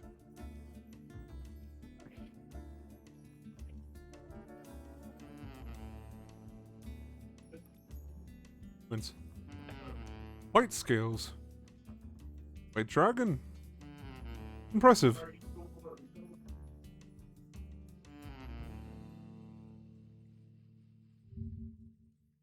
Tell us, how did you come across that? I was given a scale by an Aromi. Some of them look pleased at this, others look in disgust. I was honest. No, you're fine, you're fine. No one's like, oh, gonna kill you, when they're just like, ew, Jews. Yeah.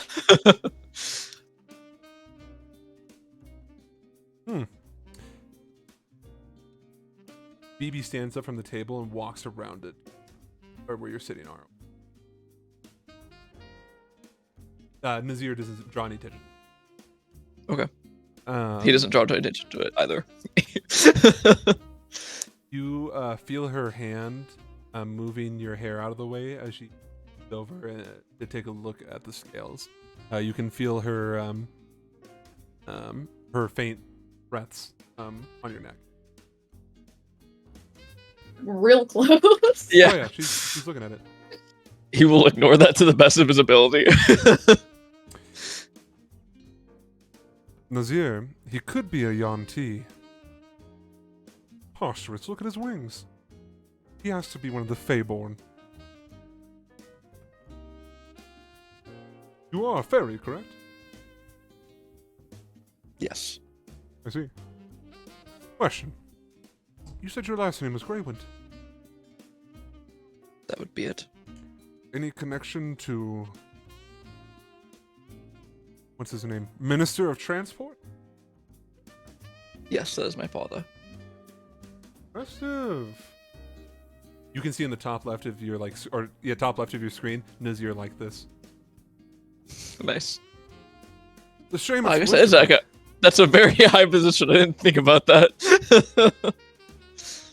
That is very impressive, to say the least. Unfortunately, it's in Winterbank's efforts, but still impressive. Oh, tell me, is there any chance you might be part Yuan-Ti?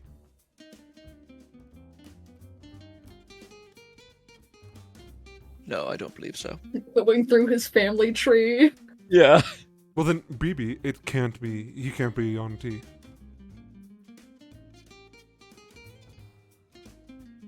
She stands behind you, Arwen. She's resting her arms on the back of your chair. He's just like, okay. Pay no attention to her. She's just a stalking serpent. Now, Okay. you can look respectfully. She's hot. She's hot. She's hot. This is the one with all the piercings and everything. Yeah, I know which one it is. Okay, I just need to make sure. Okay. Sorry, where were we? Not a Yuan-Ti. Ah, yes. You got this gift from the Aromi. How did this...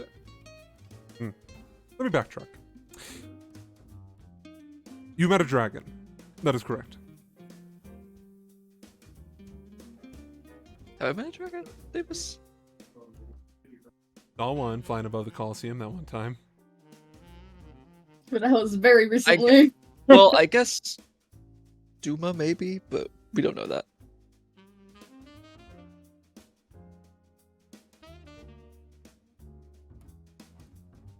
It's still kind of up in the air. It can't be. If you're dragon touched, well, I've got great news for you or bad news. You've got a dragon. A white one, no less, judging by the scales. Caucasian dragon. Caucasian dragons. How long have you noticed these symptoms?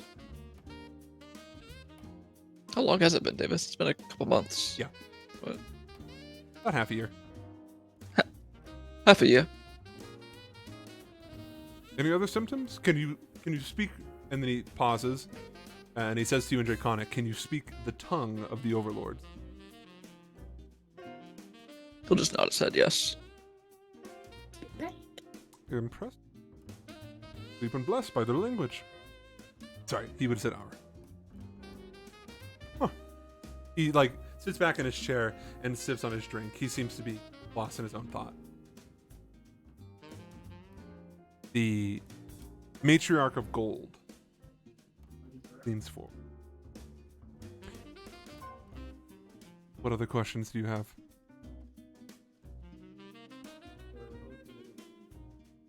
How can I best utilize this gift? She chuckles as she takes a sip. Urzeth, the dwarf, also laughs. Or rolls his eyes. And the Matriarch of Gold responds.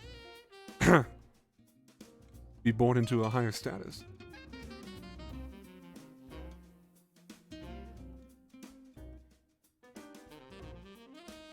Nazir looks at her upset. Be nice. And he goes back to thinking. She rolls her eyes. Well, be happy that you've been blessed. Very few people have had a chance to achieve what you've achieved.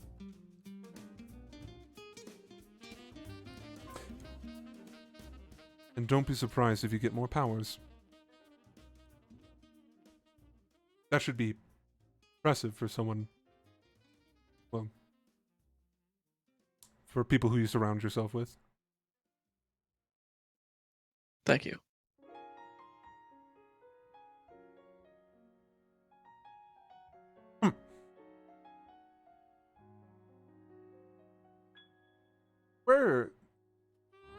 When did you start noticing these effects? Where were you? Nordland. He leans back. Urzeth, in response, spits on the floor.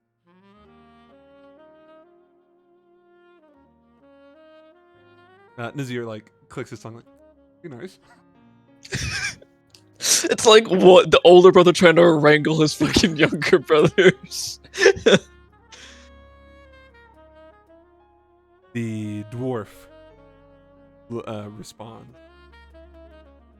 I would be nice.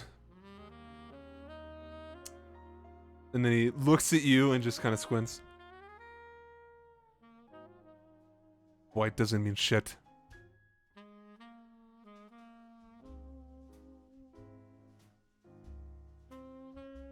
Nazir, forgive him.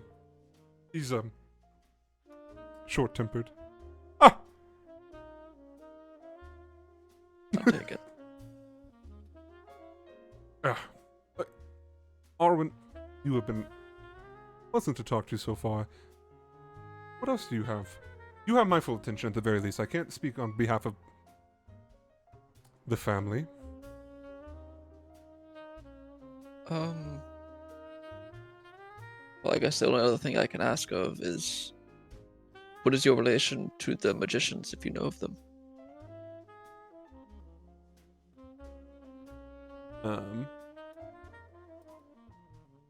Phoebe wraps her arms around you from behind and rests her head on your shoulder. Nazir squints his eyes. Urzeth spits on the floor again. That's just his thing. It's like one of those cowboy like tins. Spittoon. Or seems interested. He's no longer like looking off anywhere else and is fully focused on you.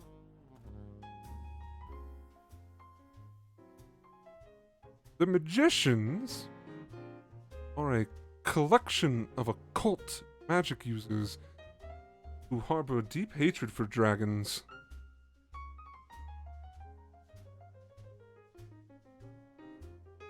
I've been looking into them ever since what happened here, or I guess what happened in Theros.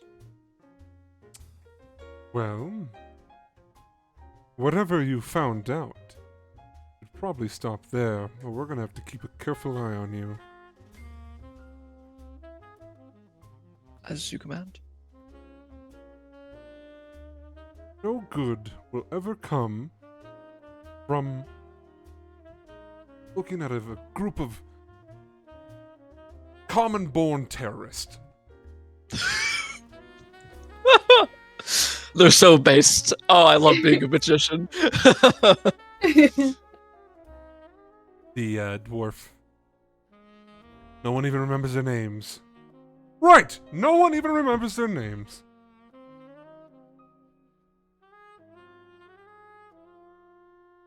Do you know who the current magician is? No. How would you know the name? Give me a deception check. You have advantage. And his, You have yeah, advantage. his thing is revenge. I swear to God, man. Just don't lose, Luke. Oh man, I'm not good at lying. I'm not bad. Just don't flub it. If that's a fail, I will use my DM inspiration.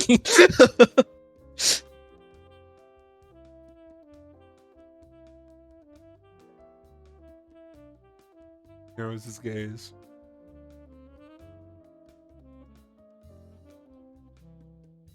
Wait, did I fail that check?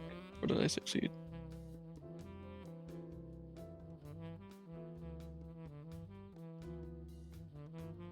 You know what? You're a citizen of Winterbank. Your father is the Minister of Transport. Why would you even... Of course you wouldn't. Them. Wow. Understandable.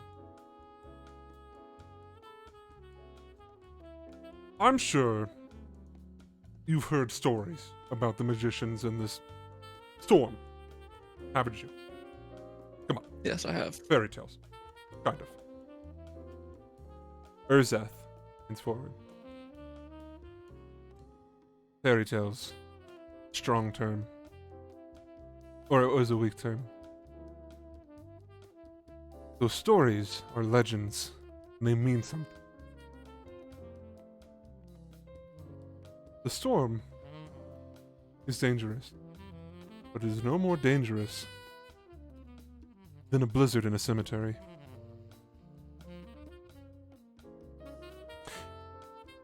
It depends on who controls it.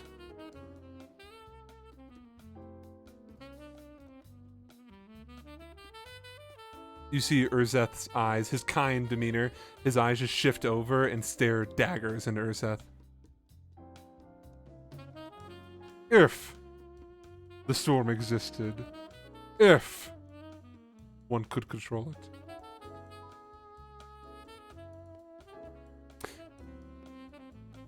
There is also a story.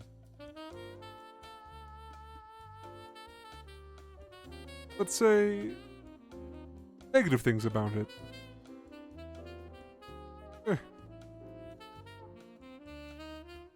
They're not negative. Misconstrued. Or he's looking at you, but he's sitting to the side because he's cool.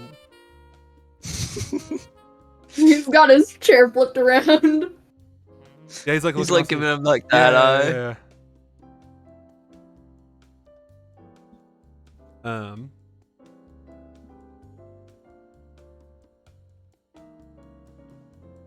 Apparently, dragons and their descendants are more powerful when the storm is afoot. Think of it as a full moon affecting the tides. Allegedly.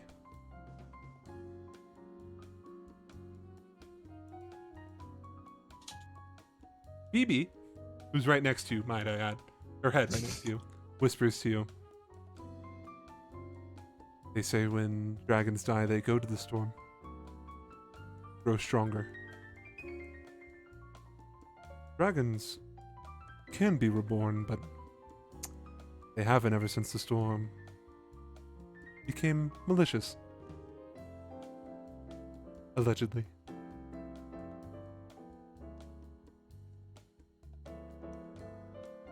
She tightens her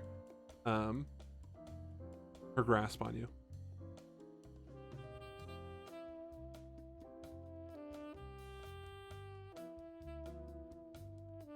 She whispers to you, Arwen, in Draconic. You smell like the undead.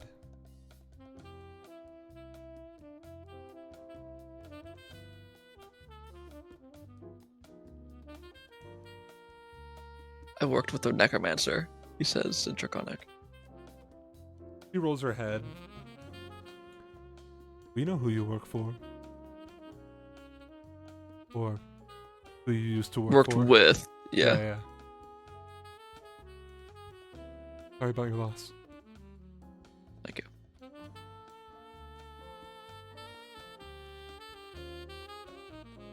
Well, there you have it. This alleged storm has a lot of stories associated with it, all of which fiction, truth, to say.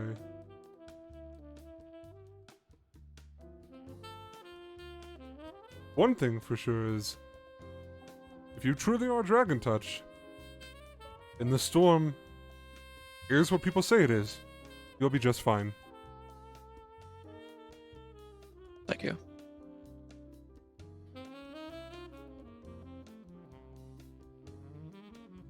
He leans back in his chair. Or, rests back. Or, still focus on you, Arwen. Let's cut the bullshit. Do you know who's in control of the storm?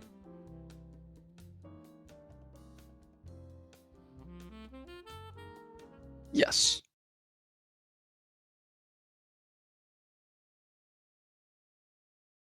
All of them.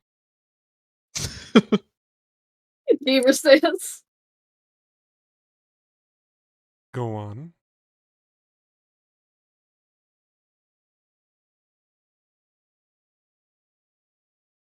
Silas. And also, I can't pronounce the last name. Constantine. Constantine. 1 second while I find a cool song to play.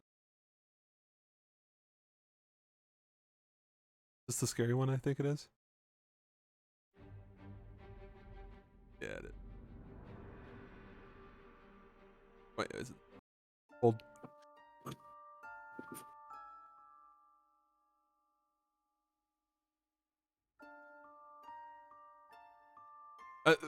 Or raises his eyebrow.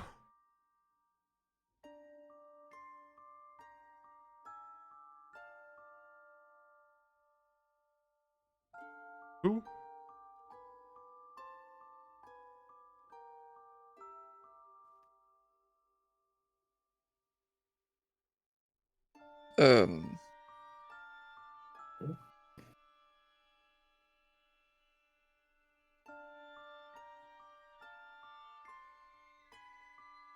The brother of the deceased.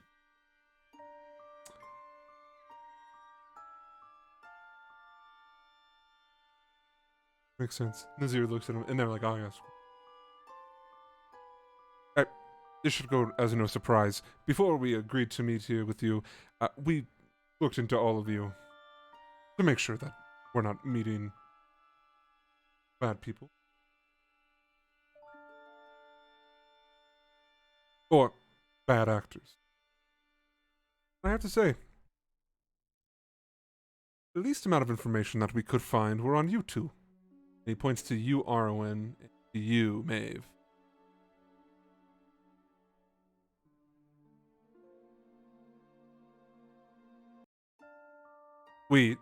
He looks at you, Volka. You're complicated. He looks to you, Shrine. You're simple.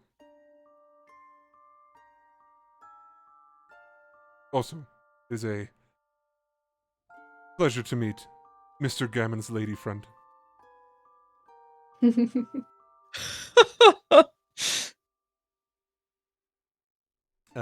Sly just smiles and he's standing there just.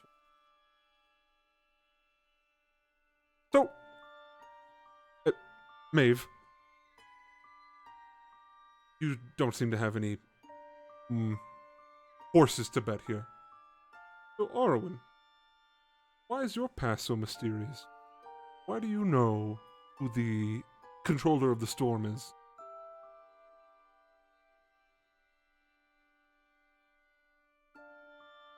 Well, they had ties to my lieutenant.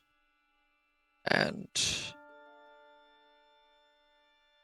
they had attacked us. So I looked into them. I asked a sphinx. Tricky creatures, sphinxes. Turns out, he looks to Urzeth. Urzeth finishes his sentence. Turns out they're not hard to capture.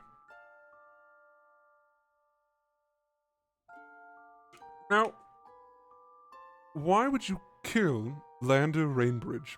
I understand that he has a troubled past with your friend Volkan over there. But how and why did you end up in a situation where you were fighting him to the death?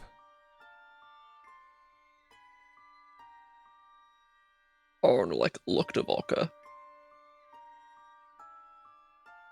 Volko, like, I'll let you posture reveal as herself much as you up. want to reveal. To posture herself up. He was threatening my found family. The dwarf responds, "Ah, they speak." Or, please continue. I feared that if we did not do something, he would eventually kill them. He had challenged me to a duel before, a while ago, which I had initially declined, but then ended up accepting due to the pressure. The Lady of Gold responds, "Killed your Elias, your adoptive father." Yes. I would have expected more from a maid.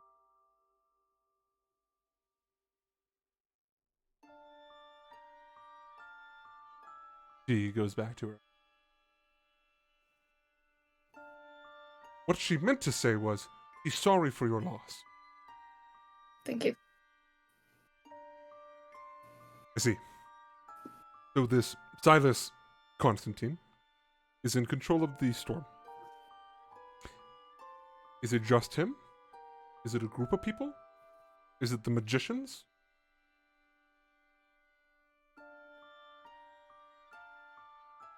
He's directing this to the group, you guys. I'm just gonna let Arwen handle that. They go by the 9, right? I'm not misremembering that number. That's correct. They do. They go by the 9.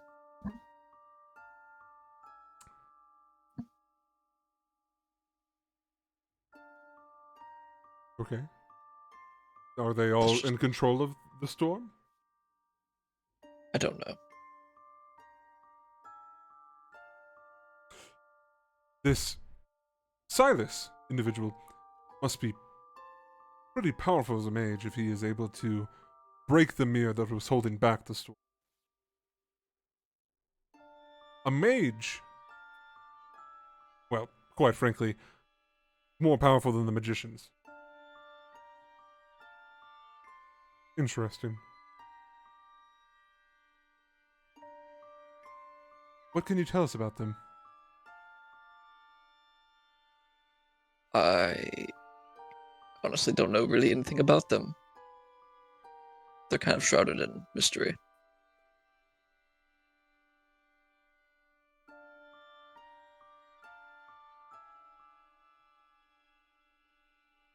Trying to see if that's a persuasion or deception check. I mean, I don't think he's lying. Okay. He has the ability to change his form, not like a changeling, but it's magical. It's very confusing. Gross. Or elaborate. It's more akin to grafting, I guess. Hmm. If you need a description, I can also give that to you. Go on.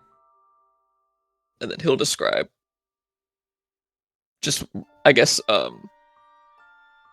whatever he desuits. Some of them look appalled, others look surprised. Or continues. So he could be here with us right now. One of you could, He could. be him.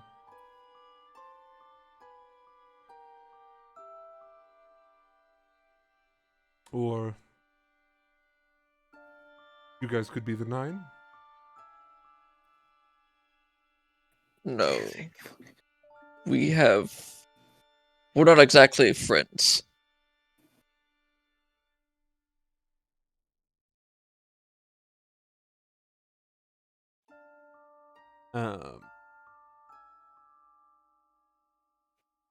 Phoebe has taken the opportunity. Still around you, Arwen. Has taken the opportunity to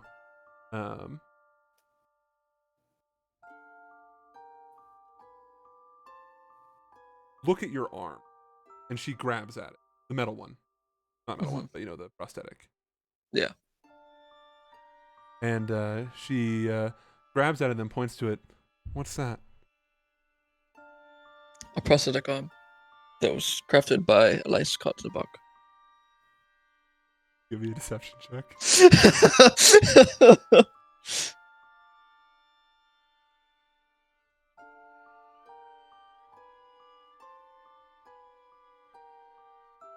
Sorry, I'm kind of dragging Elias right now. Sorry, man. What's that? 14. She says to you in Draconic in a whisper, "Fine."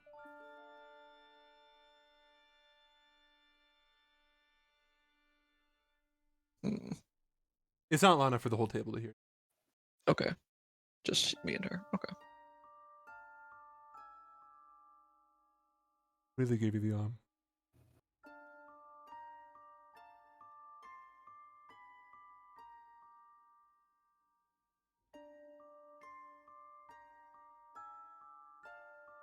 He'll whisper to her. The Last Magician. You feel her grip on you tighten. She doesn't say anything. Mm-hmm. What are we whispering on over there? Come on now.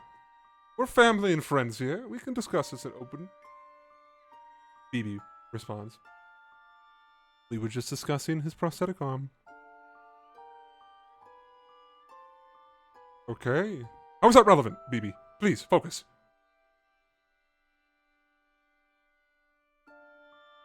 Urzeth, staring at you still, Arwen. What artificer? Elias Kotzenbach.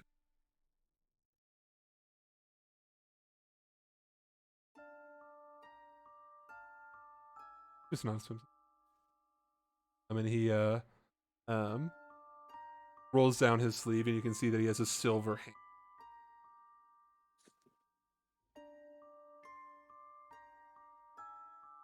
Comparing notes. Oh. Look at this. So much to bond over. You were both missing hands. BB likes to invade personal spaces. Or is moping. This is great. Truly, I love reunions.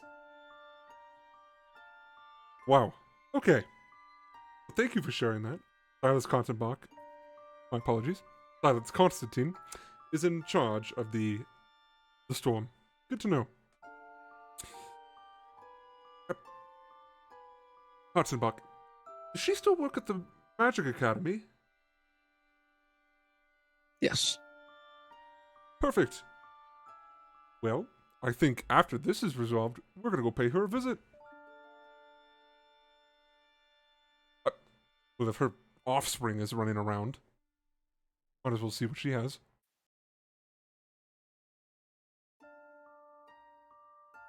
Yes. Looking at you, Falca. No, that's me making these faces, not Alicia. Because I don't think she knows he's alive. That's her problem, not ours. Yeah.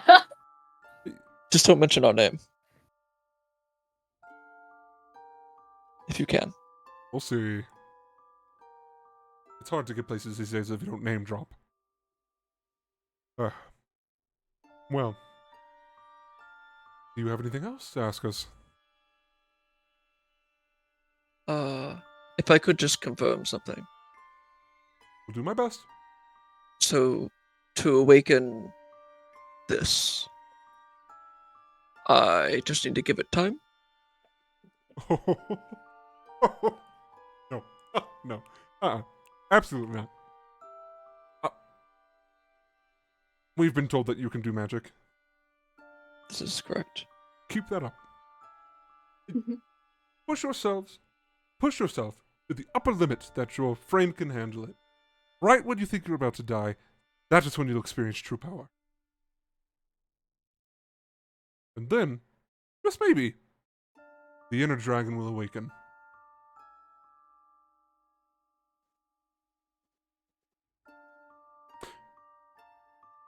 I think that's how white dragons work.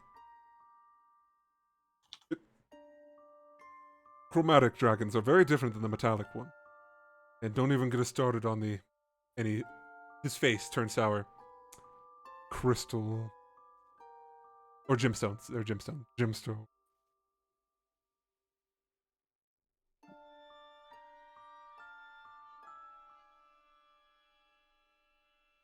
Also,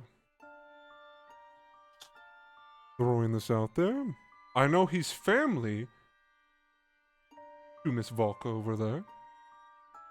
But if you find out the location, the Silas individual, drop it our way and I think we could pay you a handsome sum.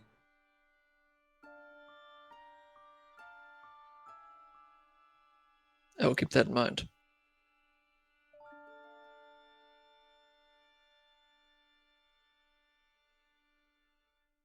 Orwin, since we're becoming close friends, do you know of the Terror of the Peaks? I'm not familiar. Oh, perfect. Urzet, you share. The Terror of the Peaks refers to a white dragon in gnarled waste.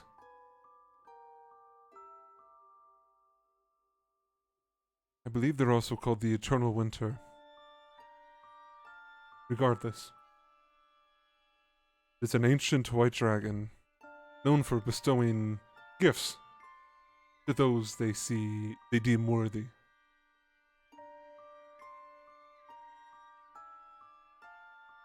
Gifts very similar to that of what you have.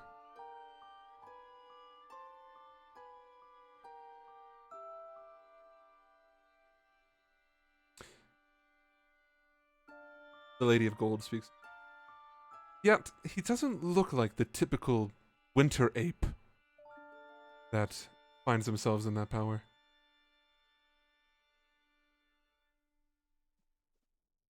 Bit scrawny, not nearly tall or giant enough.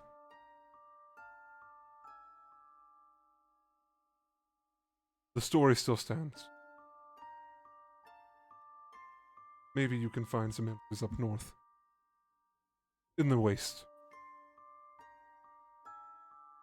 Careful. You might just lose another arm.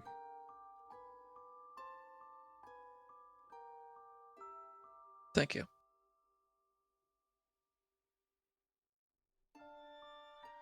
Or rolls his eyes. That's how he lost his arm.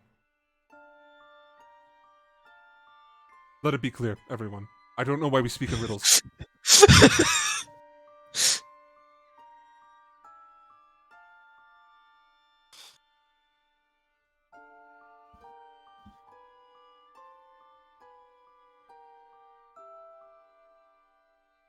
Anything else? Mr. Greywind. Oh. Son of Greywind. That is all for me. Well, from the bottom of our hearts, we want to thank you for taking care of Landa Rainbridge. That rambunctious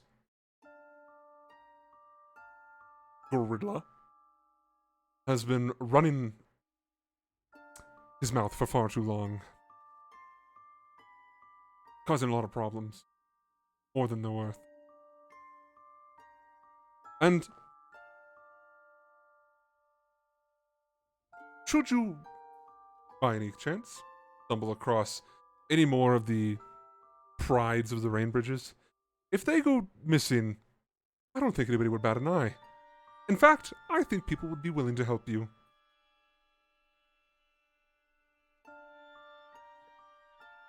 I bet you would never see a day in a prison cell. Probably in a villa on Gaul or somewhere.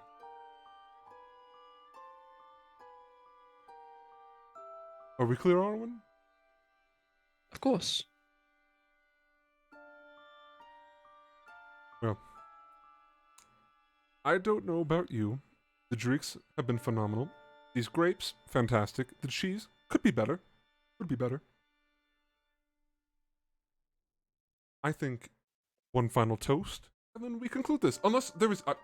I've only been speaking to Arwen, but Miss Balka, Miss Maeve, or Miss Shrine, if any of you have anything to ask. Nothing I need answered. No, thank you. And thank you. Great. Thank you for your time. Oh, our pleasure, truly. Not like we were dragged out here, forcefully.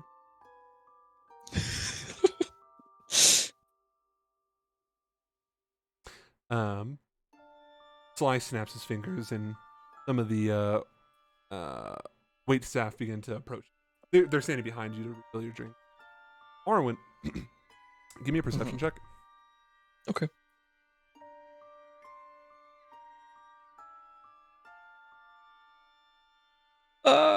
Okay.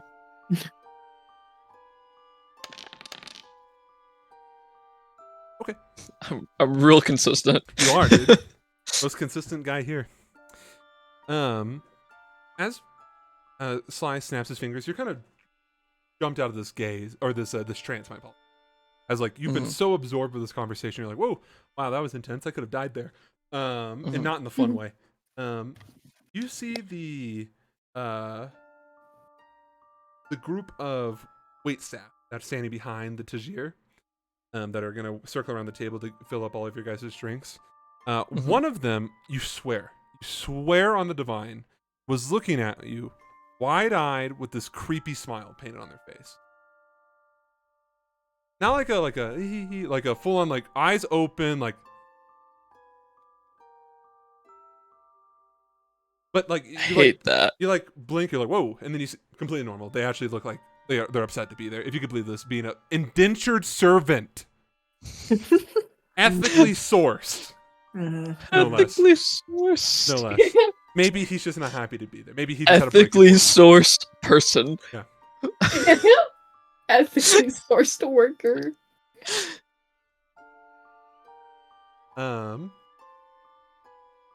Arwen, as they approach you, you're like, whoa, what the fuck was that? You feel someone, not someone, you feel BB, tightening her hug around you. And she whispers in Draconic again. After this, come find me.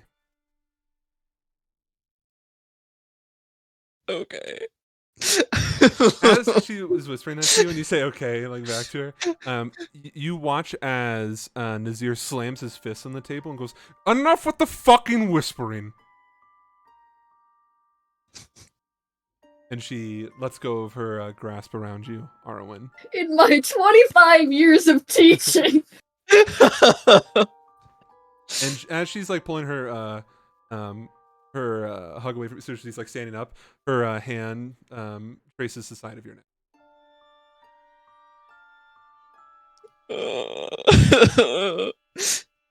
She walks back over to her She's seat. so scary. She walks back over to her seat. Don't worry, Arwen. She does not have big tits. You're in the clear, dude. I'm so safe. You're like, oh fuck, dude. Oh my god. Oh my god. Oh my god. Someone's gonna tell Dash I'm gonna fucking die. She's still hot though. Dasha would be upset still. She'd be like, listen, I understand. She sits down at the table, and when she does, she looks to Nazir. My apologies, dear lord. Very sarcastically. And he's like,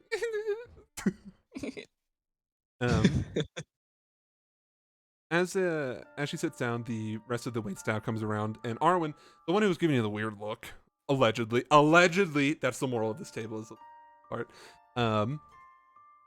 He's the one that's pouring wine into your chalice.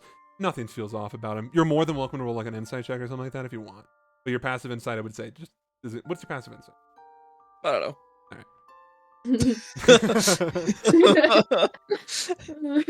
No fucking clue. All right. Well, you're not getting any icky vibes off him anymore. I don't have a very high insight, so. Is it more than like 10? Yeah, it's more than 10. Okay, then you're fine. You're like, okay, he doesn't give me the ick. Although unfortunately, as he's pulling the bottle away, he spills a healthy portion on it by accident, and immediately he just goes, "Oh shit!" Not like a scared "oh shit," just a fuck. What is it on Arwen or is it on? It's on else? you. It's like it was on the table. Okay. Like you pulled it away, and it's just like on your shirt, and like everyone's like, like everyone's like, "Oh my god!" Fucking the gold bitch is just like, well, at least it wasn't anything fancy. That's the general vibe you're getting. Like, the waitstaff is just like, fuck, I'm so sorry, and it's just It's like, fine. and it's like you see, it's like it takes the towel off the arm, and it's like, you go to cast prestidigitation. Yeah. They didn't allow any magic. He goes to cast it. He's like, never mind. Yeah. That was Sly looking at you though. Later. He like kind of like, like cleaning up the best of his ability. It's wine, it's a sweet wine at the very least. If I don't prestidigitize now, I won't get the stain out. And he just looks at you and goes, I'm so fucking sorry, dude. You're just staring down a really normal looking human guy. He's just like, fuck, dude. He looks at you and goes, I'm really sorry, man. It's okay. It's fine. Fuck. He like kind of takes the towel, puts it over his arm, and picks up the bottle. Is there anything else I can get you? No, thank you. He gives you like a solemn nod and begins to walk away from the. As he's walking away from the table, he's like, "Oh fuck, I forgot the bottle." So he goes back over to the table, picks up the This bottle. poor guy. Someone give him a chip.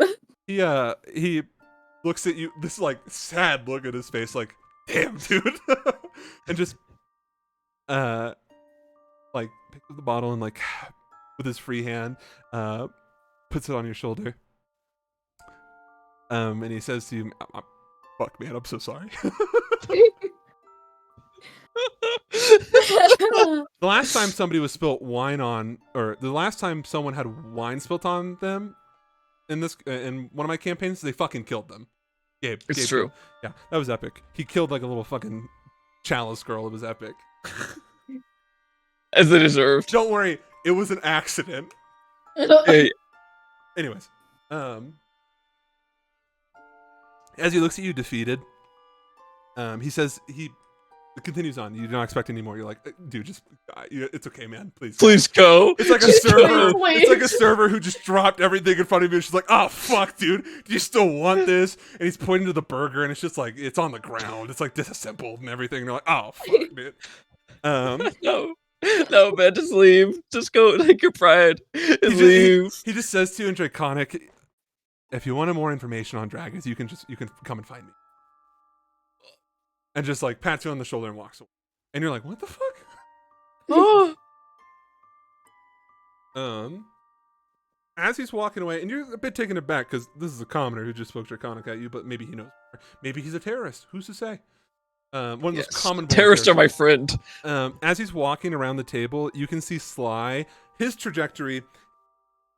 They're gonna meet. Sly is like not They're hustling, but gonna he's like meet. walking over there, and like Nazir just looks at you, Arwen. Wow, what terrible waitstaff. Sly! Sly, you better pay for this. And you see him go, yeah. Very nice, Nazir. You can see Arwen behind Nazir. Sly intercepts the waitstaff. And it's very casual. You're like looking at this as like everyone's just like taking some more sips and kind of chatting amongst themselves. You see Sly places his hand on the guy's shoulder, and the staff just looks down. He looks fucking defeated, man. It's not like Sly's gonna kill him or anything right now, but it's just like, man, Right now, I like how you specified right now. it's so Jover, man. It's so Jover. A brief exchange is had, and then you can see Sly is walking back to the table. He's just like, just hand on the shoulder, like, man, I expected more from you.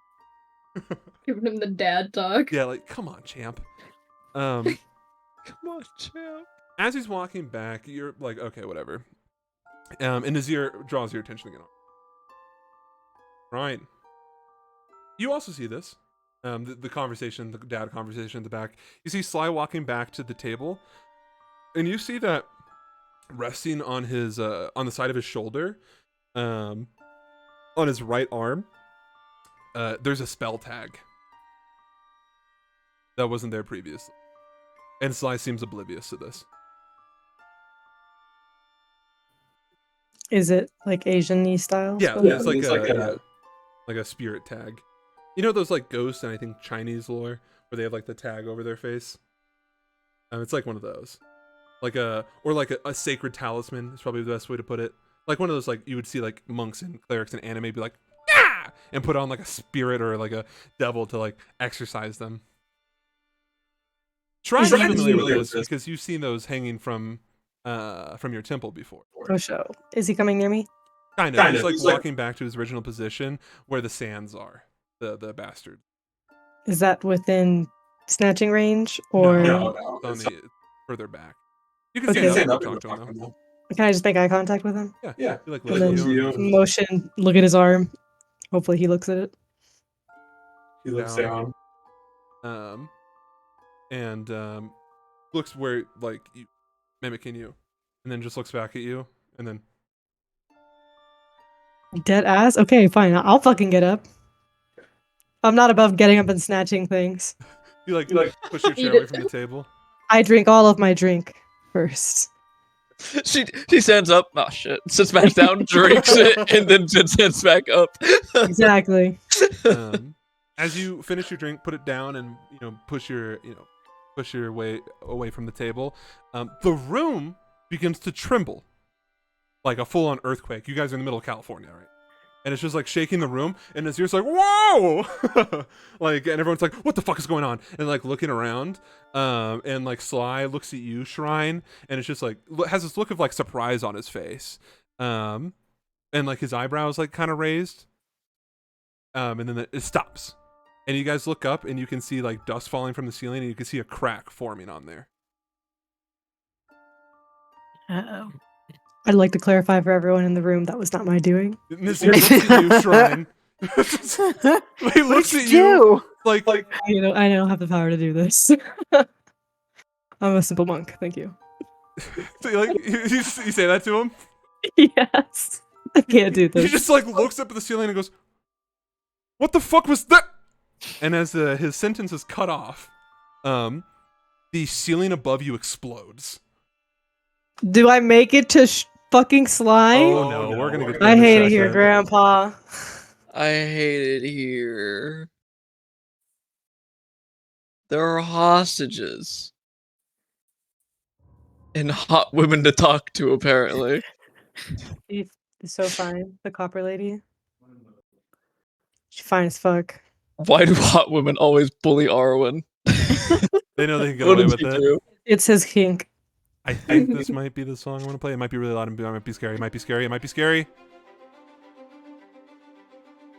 That's not what I wanted. Not very scary. What's my heart rate at? 96? Okay. Nothing. 1 second. I'm a little stressed. There is no need to be afraid. 1 second. No, not that one. Not that one. Not that one. Not that one. Second. Where the fuck is it? Did it get removed off Spotify? I hate it here. I hate it here. What about this one?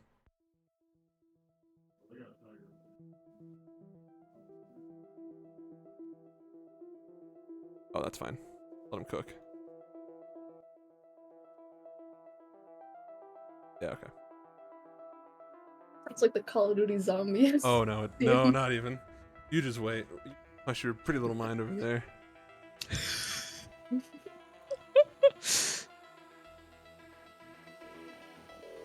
Oh, wait, hold on.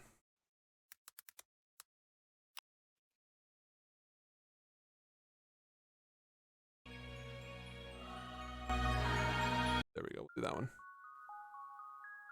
Oh.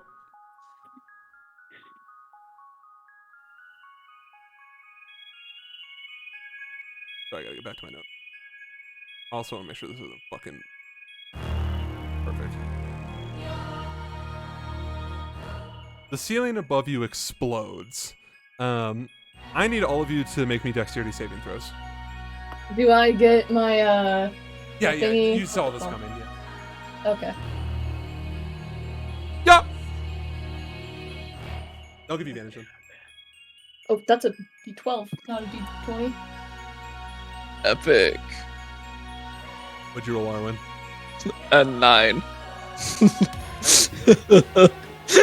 I got 19. I also got 19. All right, I On think top of it. Arwen is the only one who failed.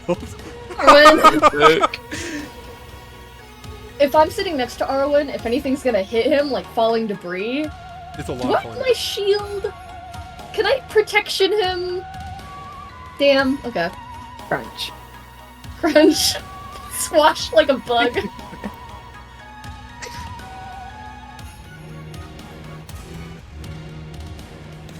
Arwen, you're gonna take 26 points of damage. Trying to Ow. do nothing, and then Valka and Maeve, you are gonna be taking 13. The debris comes crashing down around you. This plume of dust and smoke erupts from the center of the room. You guys were just like got knocked by like the Israeli fucking army. Looking up, or as you guys pull yourselves away, Arwen, you're severely disoriented right now. Yeah. Screams, groans, and crying from undetermined origins fill the air as the room begins to settle. The sun shines brightly down from above through a massive hole where the ceiling once was. The entire ceiling is pretty much no longer there. The observatory area that Sly normally is at is gone. It is just a straight hole leading downwards. We were underground. Yeah, exactly. It is this huge crater. A tunnel to the heavens. The casino is parodying the hells. This is a very fitting theme for the hellish man who runs this casino. Looking around, you guys, Shrine, you don't take any damage. You just dodge everything. You're able to take in everything as it's happening. You watch as your teammates get pummeled by rubble. Arwen pretty much gets covered. Valka, you jump into action, try to pull stuff off of him. Yeah. Um, That's just so. You see Shrine during that explosion.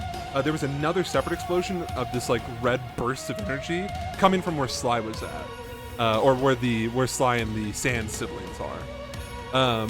You see standing over there as this dust settles. You can see emerge from the dust plume a grand cracked torii gate, bearing rubble on top of it. Torii gates, for those who are uneducated, those are the Japanese red gates. You can see that it's holding up all this rubble, and this torii gate reminds you of the torii gates in Sly's like pocket dimension that he pulled you in for the being a terror fight. You see standing there Sly underneath the gate with the two siblings holding him up.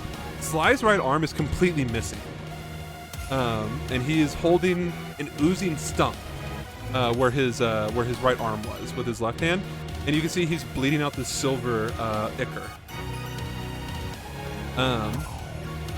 You look up as you sense this malicious presence around you, and you see in the crater this head looming forward. An all too familiar snow white dragon head peeks through the crater, and you can see oozing out of its mouth this energy, this spewing energy of like a winter storm.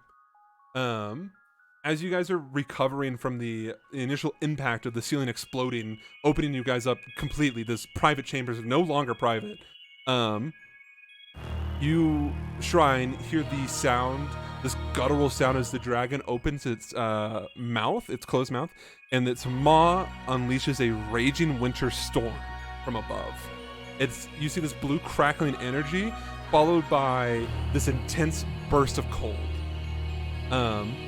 And it is a long, exasperated dragon's breath as it completely fills the chamber. You guys are no longer in the middle of the desert. You are in the middle of a Nordlandic blizzard. Shrine, you, already expecting this, begin to prepare for the next, bit of saving throws, as it were, from the dragon's breath. Valka, as you're pulling the debris off Arwen, you hear the sound of the dragon letting loose this burst of energy into the chamber. Maeve, you look up. You're dazed. Arwen, Maeve, you guys are both dazed. You're looking up, and you just see for a moment, or the intense heat of the desert sun blasting you guys is completely gone, obliterated by this way, way too cold winter wind. You guys prepare for the worst. Arwen, as the storm is about, the dragon's breath makes its way like this beam of energy just cutting through the room like a pressure washer. A shield of sand erupts from your arm and covers you and Volka completely. Shrine, you begin to dodge, and as you move to dodge out of the way of this beam, you see this figure standing or blocking you from running.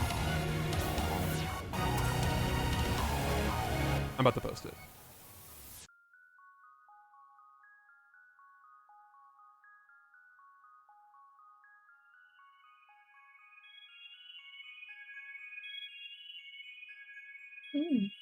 Whoa. He's hot. Now's not the time. Goddamn. You see this. He looks tall. You see this demonic figure who rivals Fujiwara in height, standing there. You bump into him, and you bump into his chest. Not only can you detect things while they're invisible around you, he just materializes. Oh, that's terrifying. He looks down at you, and he smiles. And he holds out his hand, and you watch as this black miasma shoots out of his hand like this rolling smoke. And it covers you and Maeve. As the storm makes contact, you can hear it bracing against this shadowy kind of inky field, and you hear this demonic figure chuckle in response. Maeve, you see this. You see the tall man standing next to Shrine. You're like, ah, fuck, dragon breath on me. And then just protected by this inky shield.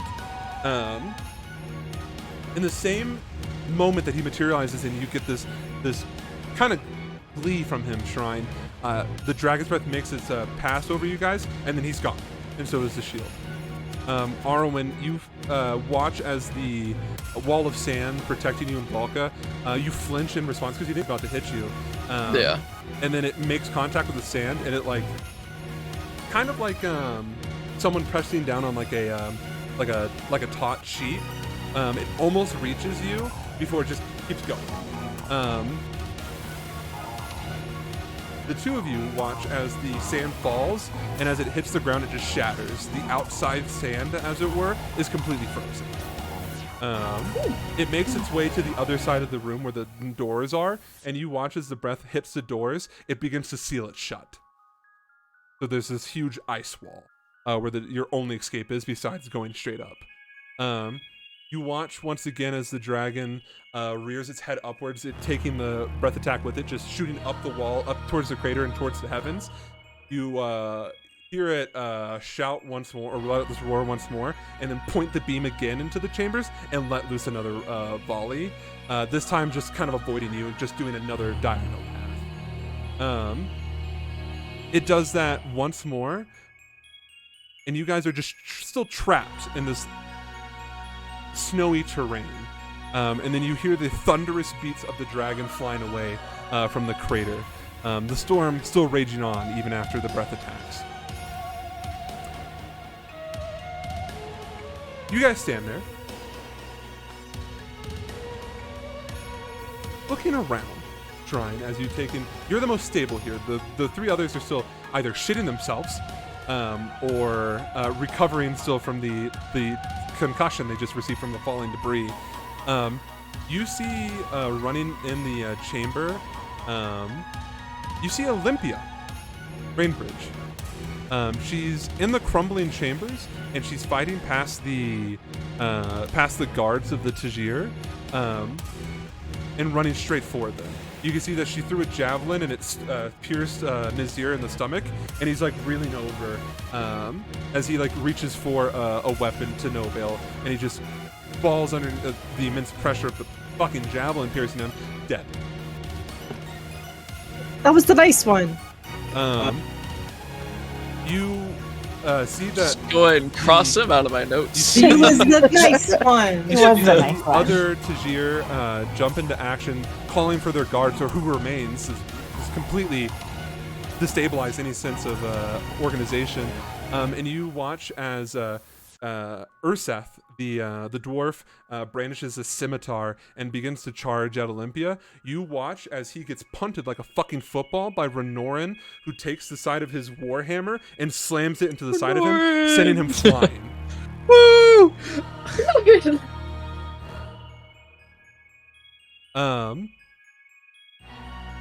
I'm happy. We're good. We're safe. You see. You make me a perception check, Brian. Oh. Yeah.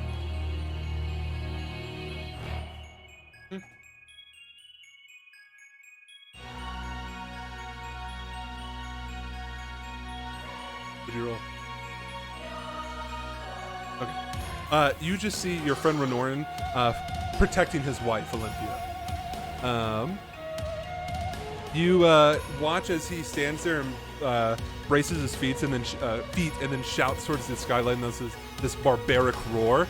And you watch as he twirls the the warhammer. I meant to say great axe. He used like the blood side to fucking send him flying.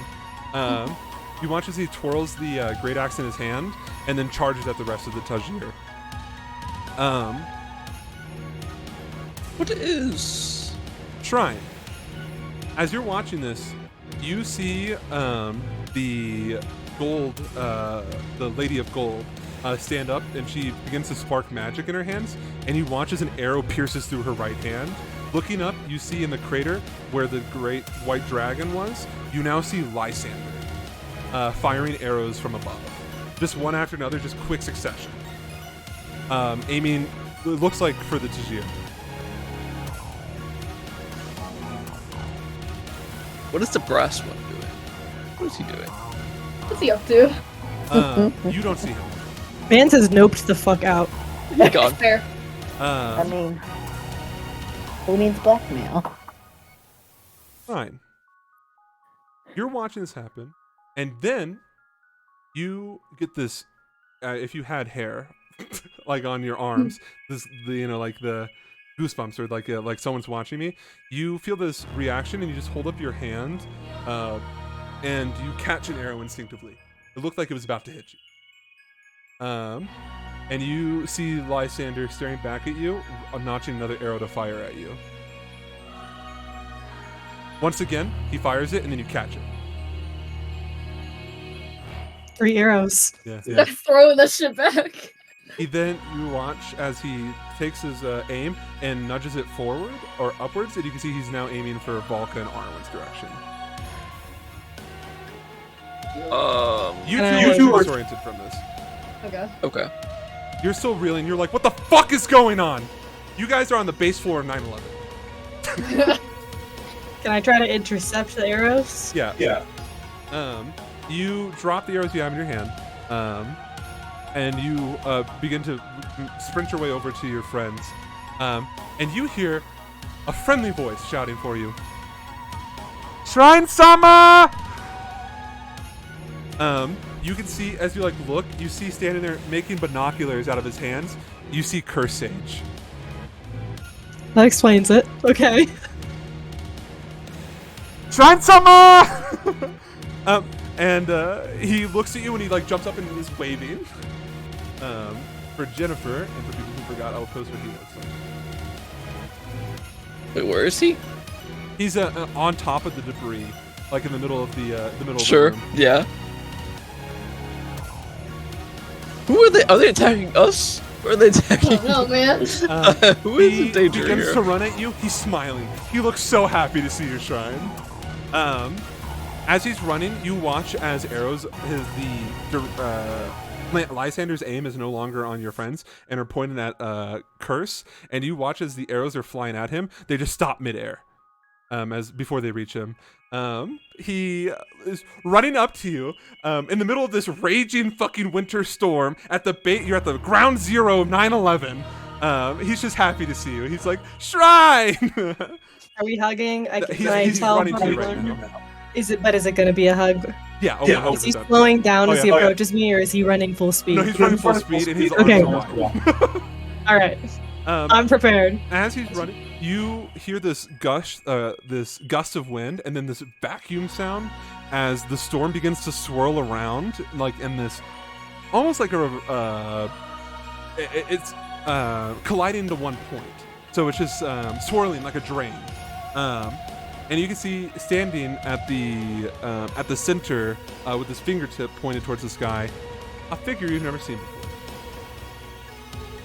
While you're posting that, I'm gonna real fast scope this. So many people. You watch as the storm begins to swirls down into one compressed point, this ball of white, it That's what the levitating storm about an stage. inch away from his fingertips. And you watch as he points it at the direction of Lysander, and the ball just flies past it and makes contact where Lysander is, and just explodes, and you see basically a dragon's breath all condensed at one point right there. You see that he's got the straw hat on, and he's carrying the monk, Moroku, the monk staff with all the golden hoops. Nice. Moroku mention. Moroku mention. I'll wait for Alicia to get back because this next part actually involves her. Wow, it's so awesome having just a bunch of older friends that are so OP. Thank you. Takes a village. All right. So you watch as the dragon's breath rips at Lysander. Volca, you see approaching you, whistling and twirling his infamous metal stick.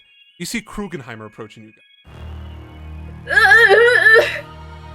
What is this? You see he's twirling this This is a nightmare. his bloodied metal staff.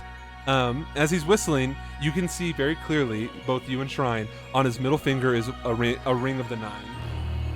Oh, fuck.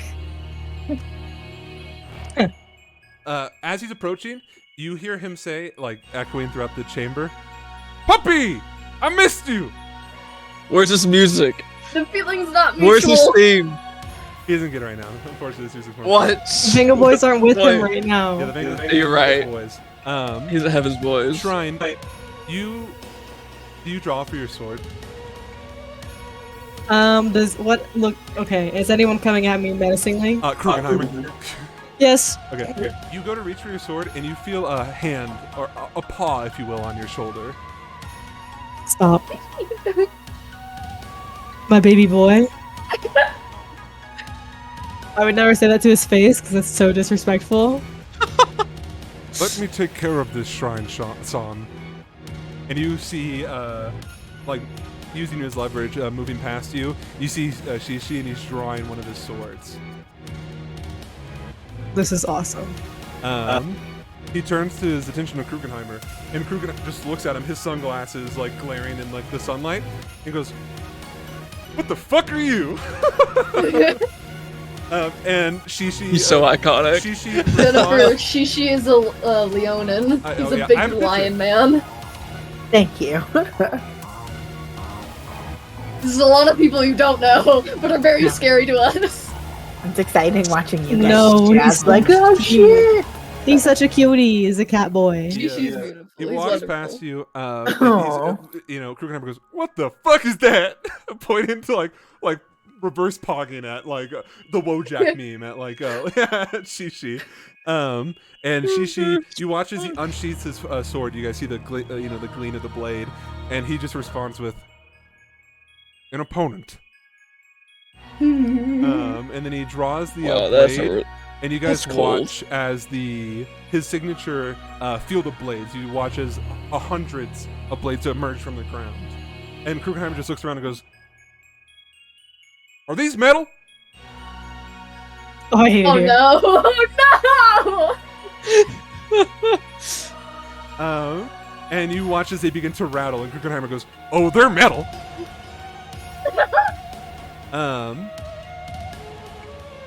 At this point, Shrine, Curse is like, "Shrine Sama!" like running, is like 5 feet away from you. He's been going in slow motion for like the past 2 minutes. And He's been only like 10 feet away. You hear him say, "Catch!" And I'm getting glumped. He throws something at you. And you're able to catch. I'm not gonna make you roll anything. You can just grab it. Man, oh my. You just snatch it out of the air. It came at you with incredible force. And you see a blackened nail, like a hammer, like a nail, like that, like the base and everything, with a red string tied around the entirety of the shaft. Got a little southern there. You like look at this confused, and then he shouts back to you, "Throw it back to me as hard as you can." Okay. Okay. Okay. You just take it and just like fucking full on like what's it called? I want to do The what Alice baseball. does in Twilight. Yeah, I was gonna say like the baseball scene from fucking Twilight. You take I hate it Exactly. here. and you whoosh, I hate it here. you guys watch as Shrine breaks the sound barrier as this nail goes flying through the air. You watch in disgust, Shrine, as Curse doesn't go to catch it with his hands, but he just opens his eye like that as much as he can, Oh. and you watch as the nail makes contact with the pupil. You like hear Why a is he so squelching gross? sound, Why is he like this? and the chaos that you guys just grew accustomed to is replaced with relative silence. You guys are no longer beneath the ground. You guys are above the ground, in the middle of Theros, next to a massive crater. The same crater that you were just looking up at. You see standing right next to you another figure you've never seen before. Too many. All these Bing Bong people. It's more Ah. sages. Yes. The beautiful androgynous sage. Standing with you guys is another Shunin, Androgynous stage. who you can see is Sexy. stands up, one leg behind the other, his hands interlocked with one another, and he's sweating. And you guys can see blood coming from his nose, his eyes, and his ears. You guys like take a moment to, you're like, "What the fuck? There's a hole there. Oh, who are you? Another Asian?" And you look up and you guys see someone being held airborne. Let me show you what he looks like. There's so much happening right now. Yes. So many people. I've given up my notes. I'm just here for the ride. Oh, hey. You guys It's see a- the spiral sage bound in red string. He is floating in What's the air, on? struggling against the strings. They are burning, and as quickly as they're burnt and like dissolved into the air, more strings materialize, wrapping around him. Their origins are just A from silly nowhere. string sage. You guys Wait, see that the visible light around you is tinted slightly, and you look up towards the sun, and you guys see, you'll never guess. A spiral. No. Something way worse. Oh god, it's gonna be like Hugo or I was something. literally Hugo. You see floating Oh. above you the spirit sage with his spirit mommy, but more She's so significantly, fine. Shrine, you see this So fun. blotting out the sun. What the Look fuck? at the sun. Oh, Bro, thank is this- you. Is this the fucking Oh. eclipse? Is this Doomsday? It's just eclipsing the sun. It's just spirit stuff. Just Asian stuff. That's not my problem. Is this something we need to be concerned about or no? But wait, there's more. Ah! Nearby, on the other side of the crater, you guys see Oxton is currently clashing with Duma. The two exchanging blows. Duma using this huge greatsword to, or not greatsword, the execution. It's like Zod's sword. I'm blanking. Let me look it up for you really fast. I think it's Executioner's sword, the one without the tip. No tip. Let me look it up for you. There you go. It's a pretty grainy image, but you get.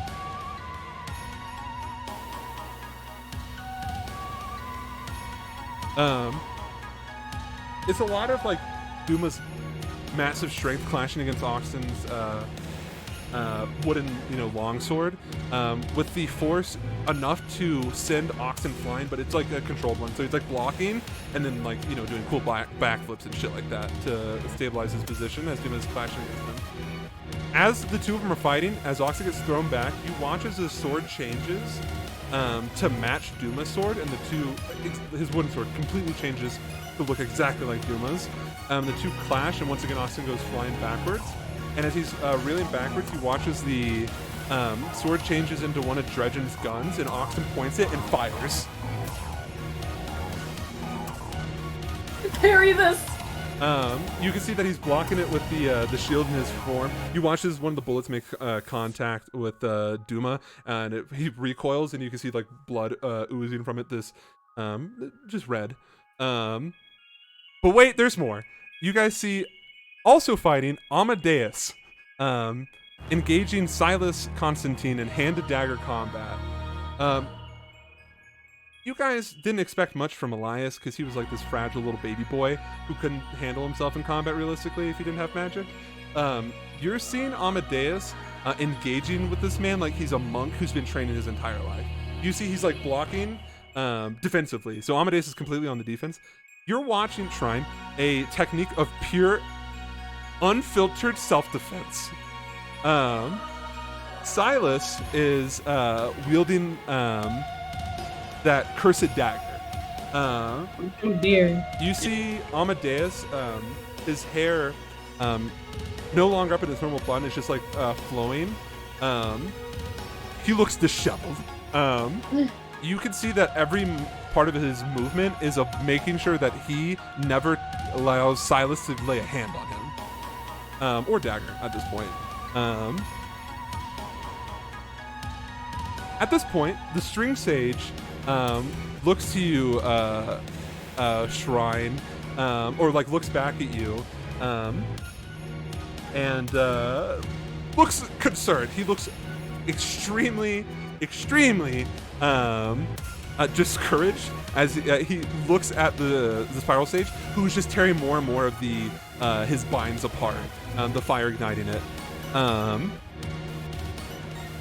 The spiral sage locks eyes with you, Shrine. His anger just like a bull who just got released out of like the pen and just knocked the rider off. He looks at you completely at this point, no longer fighting the restraints.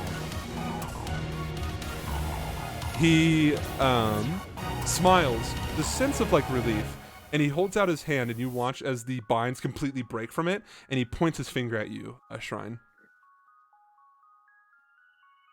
Hiroko, I won't stop until you're freed from your captors.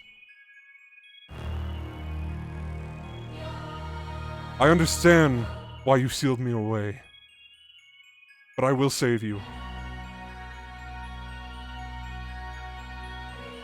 I just need you to remember. I need you to remember the Field of White.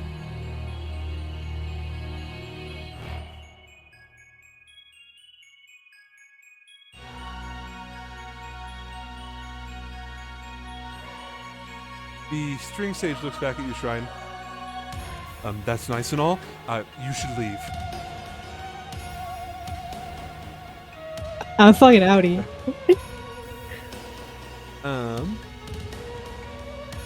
The four of you start running just in a direction that isn't near Amadeus and, the creepy guys. And probably away in the opposite direction of the spiral sage, as he's just ripping and tearing once again at the restraints. You guys just run your asses off, breathing heavily as you're just inhaled a bunch of smoke.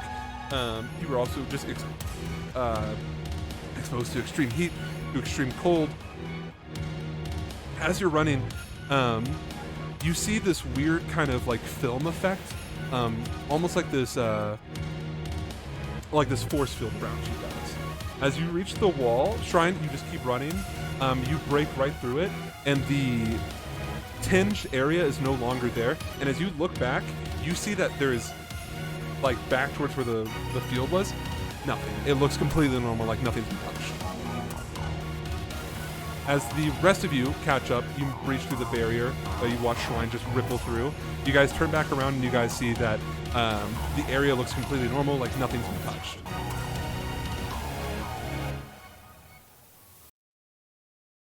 Let's get out of here. Magics. Shrine, Yeah. you take in a deep breath, and then, I don't breathe. well, I know, you take in a deep glance, Aesthetically. Aesthetically. and you feel a friendly pat on the back, and you turn and you see the curse sage. He looks fine. His eye looks fine. Shrine-sama, Hey there. we came to rescue you. You guys did a great job. It was all me, baby. No one else. For sure. You can see the rest of the city is going by their normal self. Look at this. Nice. How friendly. Here, let me prove to you how friendly it is. Oh, look at that. That's not this town's theme. Oh, you're right. No. My apologies. My apologies. Arabian Arabian Nights. Yes. Yeah, this is official title. Do you want to know his real name?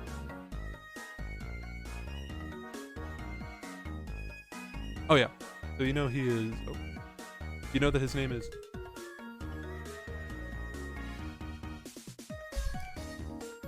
He looks back at the force field. Look at that. And no one will suspect a thing until the field is gone. Well, Should we do anything? What about Amadeus? Are we worried about our friend? No, he was dodging. Left and right. He was good. That blade he was being attacked with was the one that killed Elias. Correct.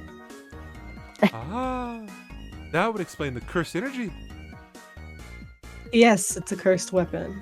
Oh. Nice. Arwen, there is nothing you can do. You go back in there, I suspect you will die with 53% odds. So you're Pretty telling good. me there's a chance? How about us five walk away? I will guard you with my life. Well, I will guard Shrine-sama. Maeve looks at Shrine and says, "Is this your boyfriend?" No. The crazy one. The crazy one that was being bondaged was maybe my boyfriend at some point. Who's this guy? Just my bud. Friends. Your bed. Friends. Oh, are we friends? Definitely. Shrine-san! Maeve pulls out her notebook and writes something down. Your notebook covered in dust. You're just like, let me wipe that. Arwen can still wine off his shirt. Ah. Well, I have so many questions. I can answer them for you. Well, I will Why- answer them if Shrine allows me to. Try. Full permission. Okay. Why were Olympia and Renoran there, and why did Olympia kill... God, I forgot his name. Nazir. Nazir? Ah, the Furbolg, Renoran. That's his name? Yes. He killed the little dwarf man. Why did Olympia kill Nazir? Why were they there? It's a long story involving a lot of people.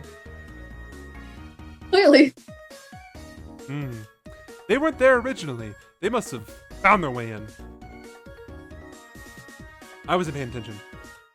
I was making sure that Shrine-sama, my apologies, Shrine-san, would make it through. Gotcha. It was my single order from Bunny. Oh, is Bunny not here? Bunny is occupied. I'll explain that to you later in private. I'll go back to my little. What To other those questions things. do you have, Ms. Volka? Ryan, do I use honorifics for them? They don't really know what those mean, so Oh. I don't really do it. A lot of Volca-chan. it... A lot of my... Oh, okay, thank you. Thanks. Do I say thank you? A lot of my questions are just about why who was there, and why the five families got attacked. Yes. Okay. They were destined to die. Like a prophecy, or... Sure. Or cursed. Okay. That probably didn't describe it well. We don't really know. All we know is that the spiral stage was on the move. We came to intercept him, and then we saw the dragon! And that was scary. And then the dragon, with the spiral stage, blew a hole into the ground, and then you guys were there. And then I fell down, and I saw Shrine! And I knew that I was the luckiest man in the world. Very convenient. Well, yeah, we chased Spiral all the way from Ashuna. We knew that he was you coming here. guys, like, know, like, who the dragon was? No idea. And you just stumbled into that? Okay. We know they're a friend of Spiral. Okay. They're a friend of Spiral? Yikes. Guess so. Big ol' yikes. Is the dragon Doro? Goro? He's back at Michi Seiji, training. Not Doro, fuck! Duma!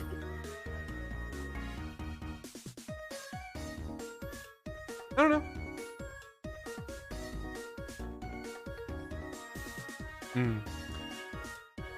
You know what? I was told to take all of you to safety, and to safety we will go. And I don't feel safe right now. He's like looking around. I feel a dark presence around me. Shrine-sama. Alright. Permission to abduct everyone? 100% granted. Yay! He claps his hands together, and you guys see this person standing behind him. Oh my god. So many people. Too many goddamn sages. They're all so hot. Everyone, stay calm, take in a deep breath. He's like waiting for all of you to take in a deep breath. He takes in a deep breath, and then he lets out a blood-curdling scream. Ooh. And you guys see that you're no longer in the city, and you guys are standing in the middle of the desert. Okay. you guys see that you're standing next to a pyramid. Very cool. Those triangle things that I didn't remember the name of. Yes. Those triangle things. I think we are completely safe here. We're very far away from Theros. Everyone, take a seat on the ancestral footsteps of gods. I take a seat. I will also sit down. You don't want to go in there. Full of cursed items. Well, we're far away from any fighting. Super far away. I didn't pack any snacks or drinks. Sure, we probably have some rations. That's Lucas okay. digging through her bag. Now let me begin to explain what just happened. And I'll start from the top. The Spiral Sage is a bad guy. And he claps his hands together. So there we were. Bunny was completely naked. And that's where we're going to end the session. Barbecue sauce on her nipples. You're all banned.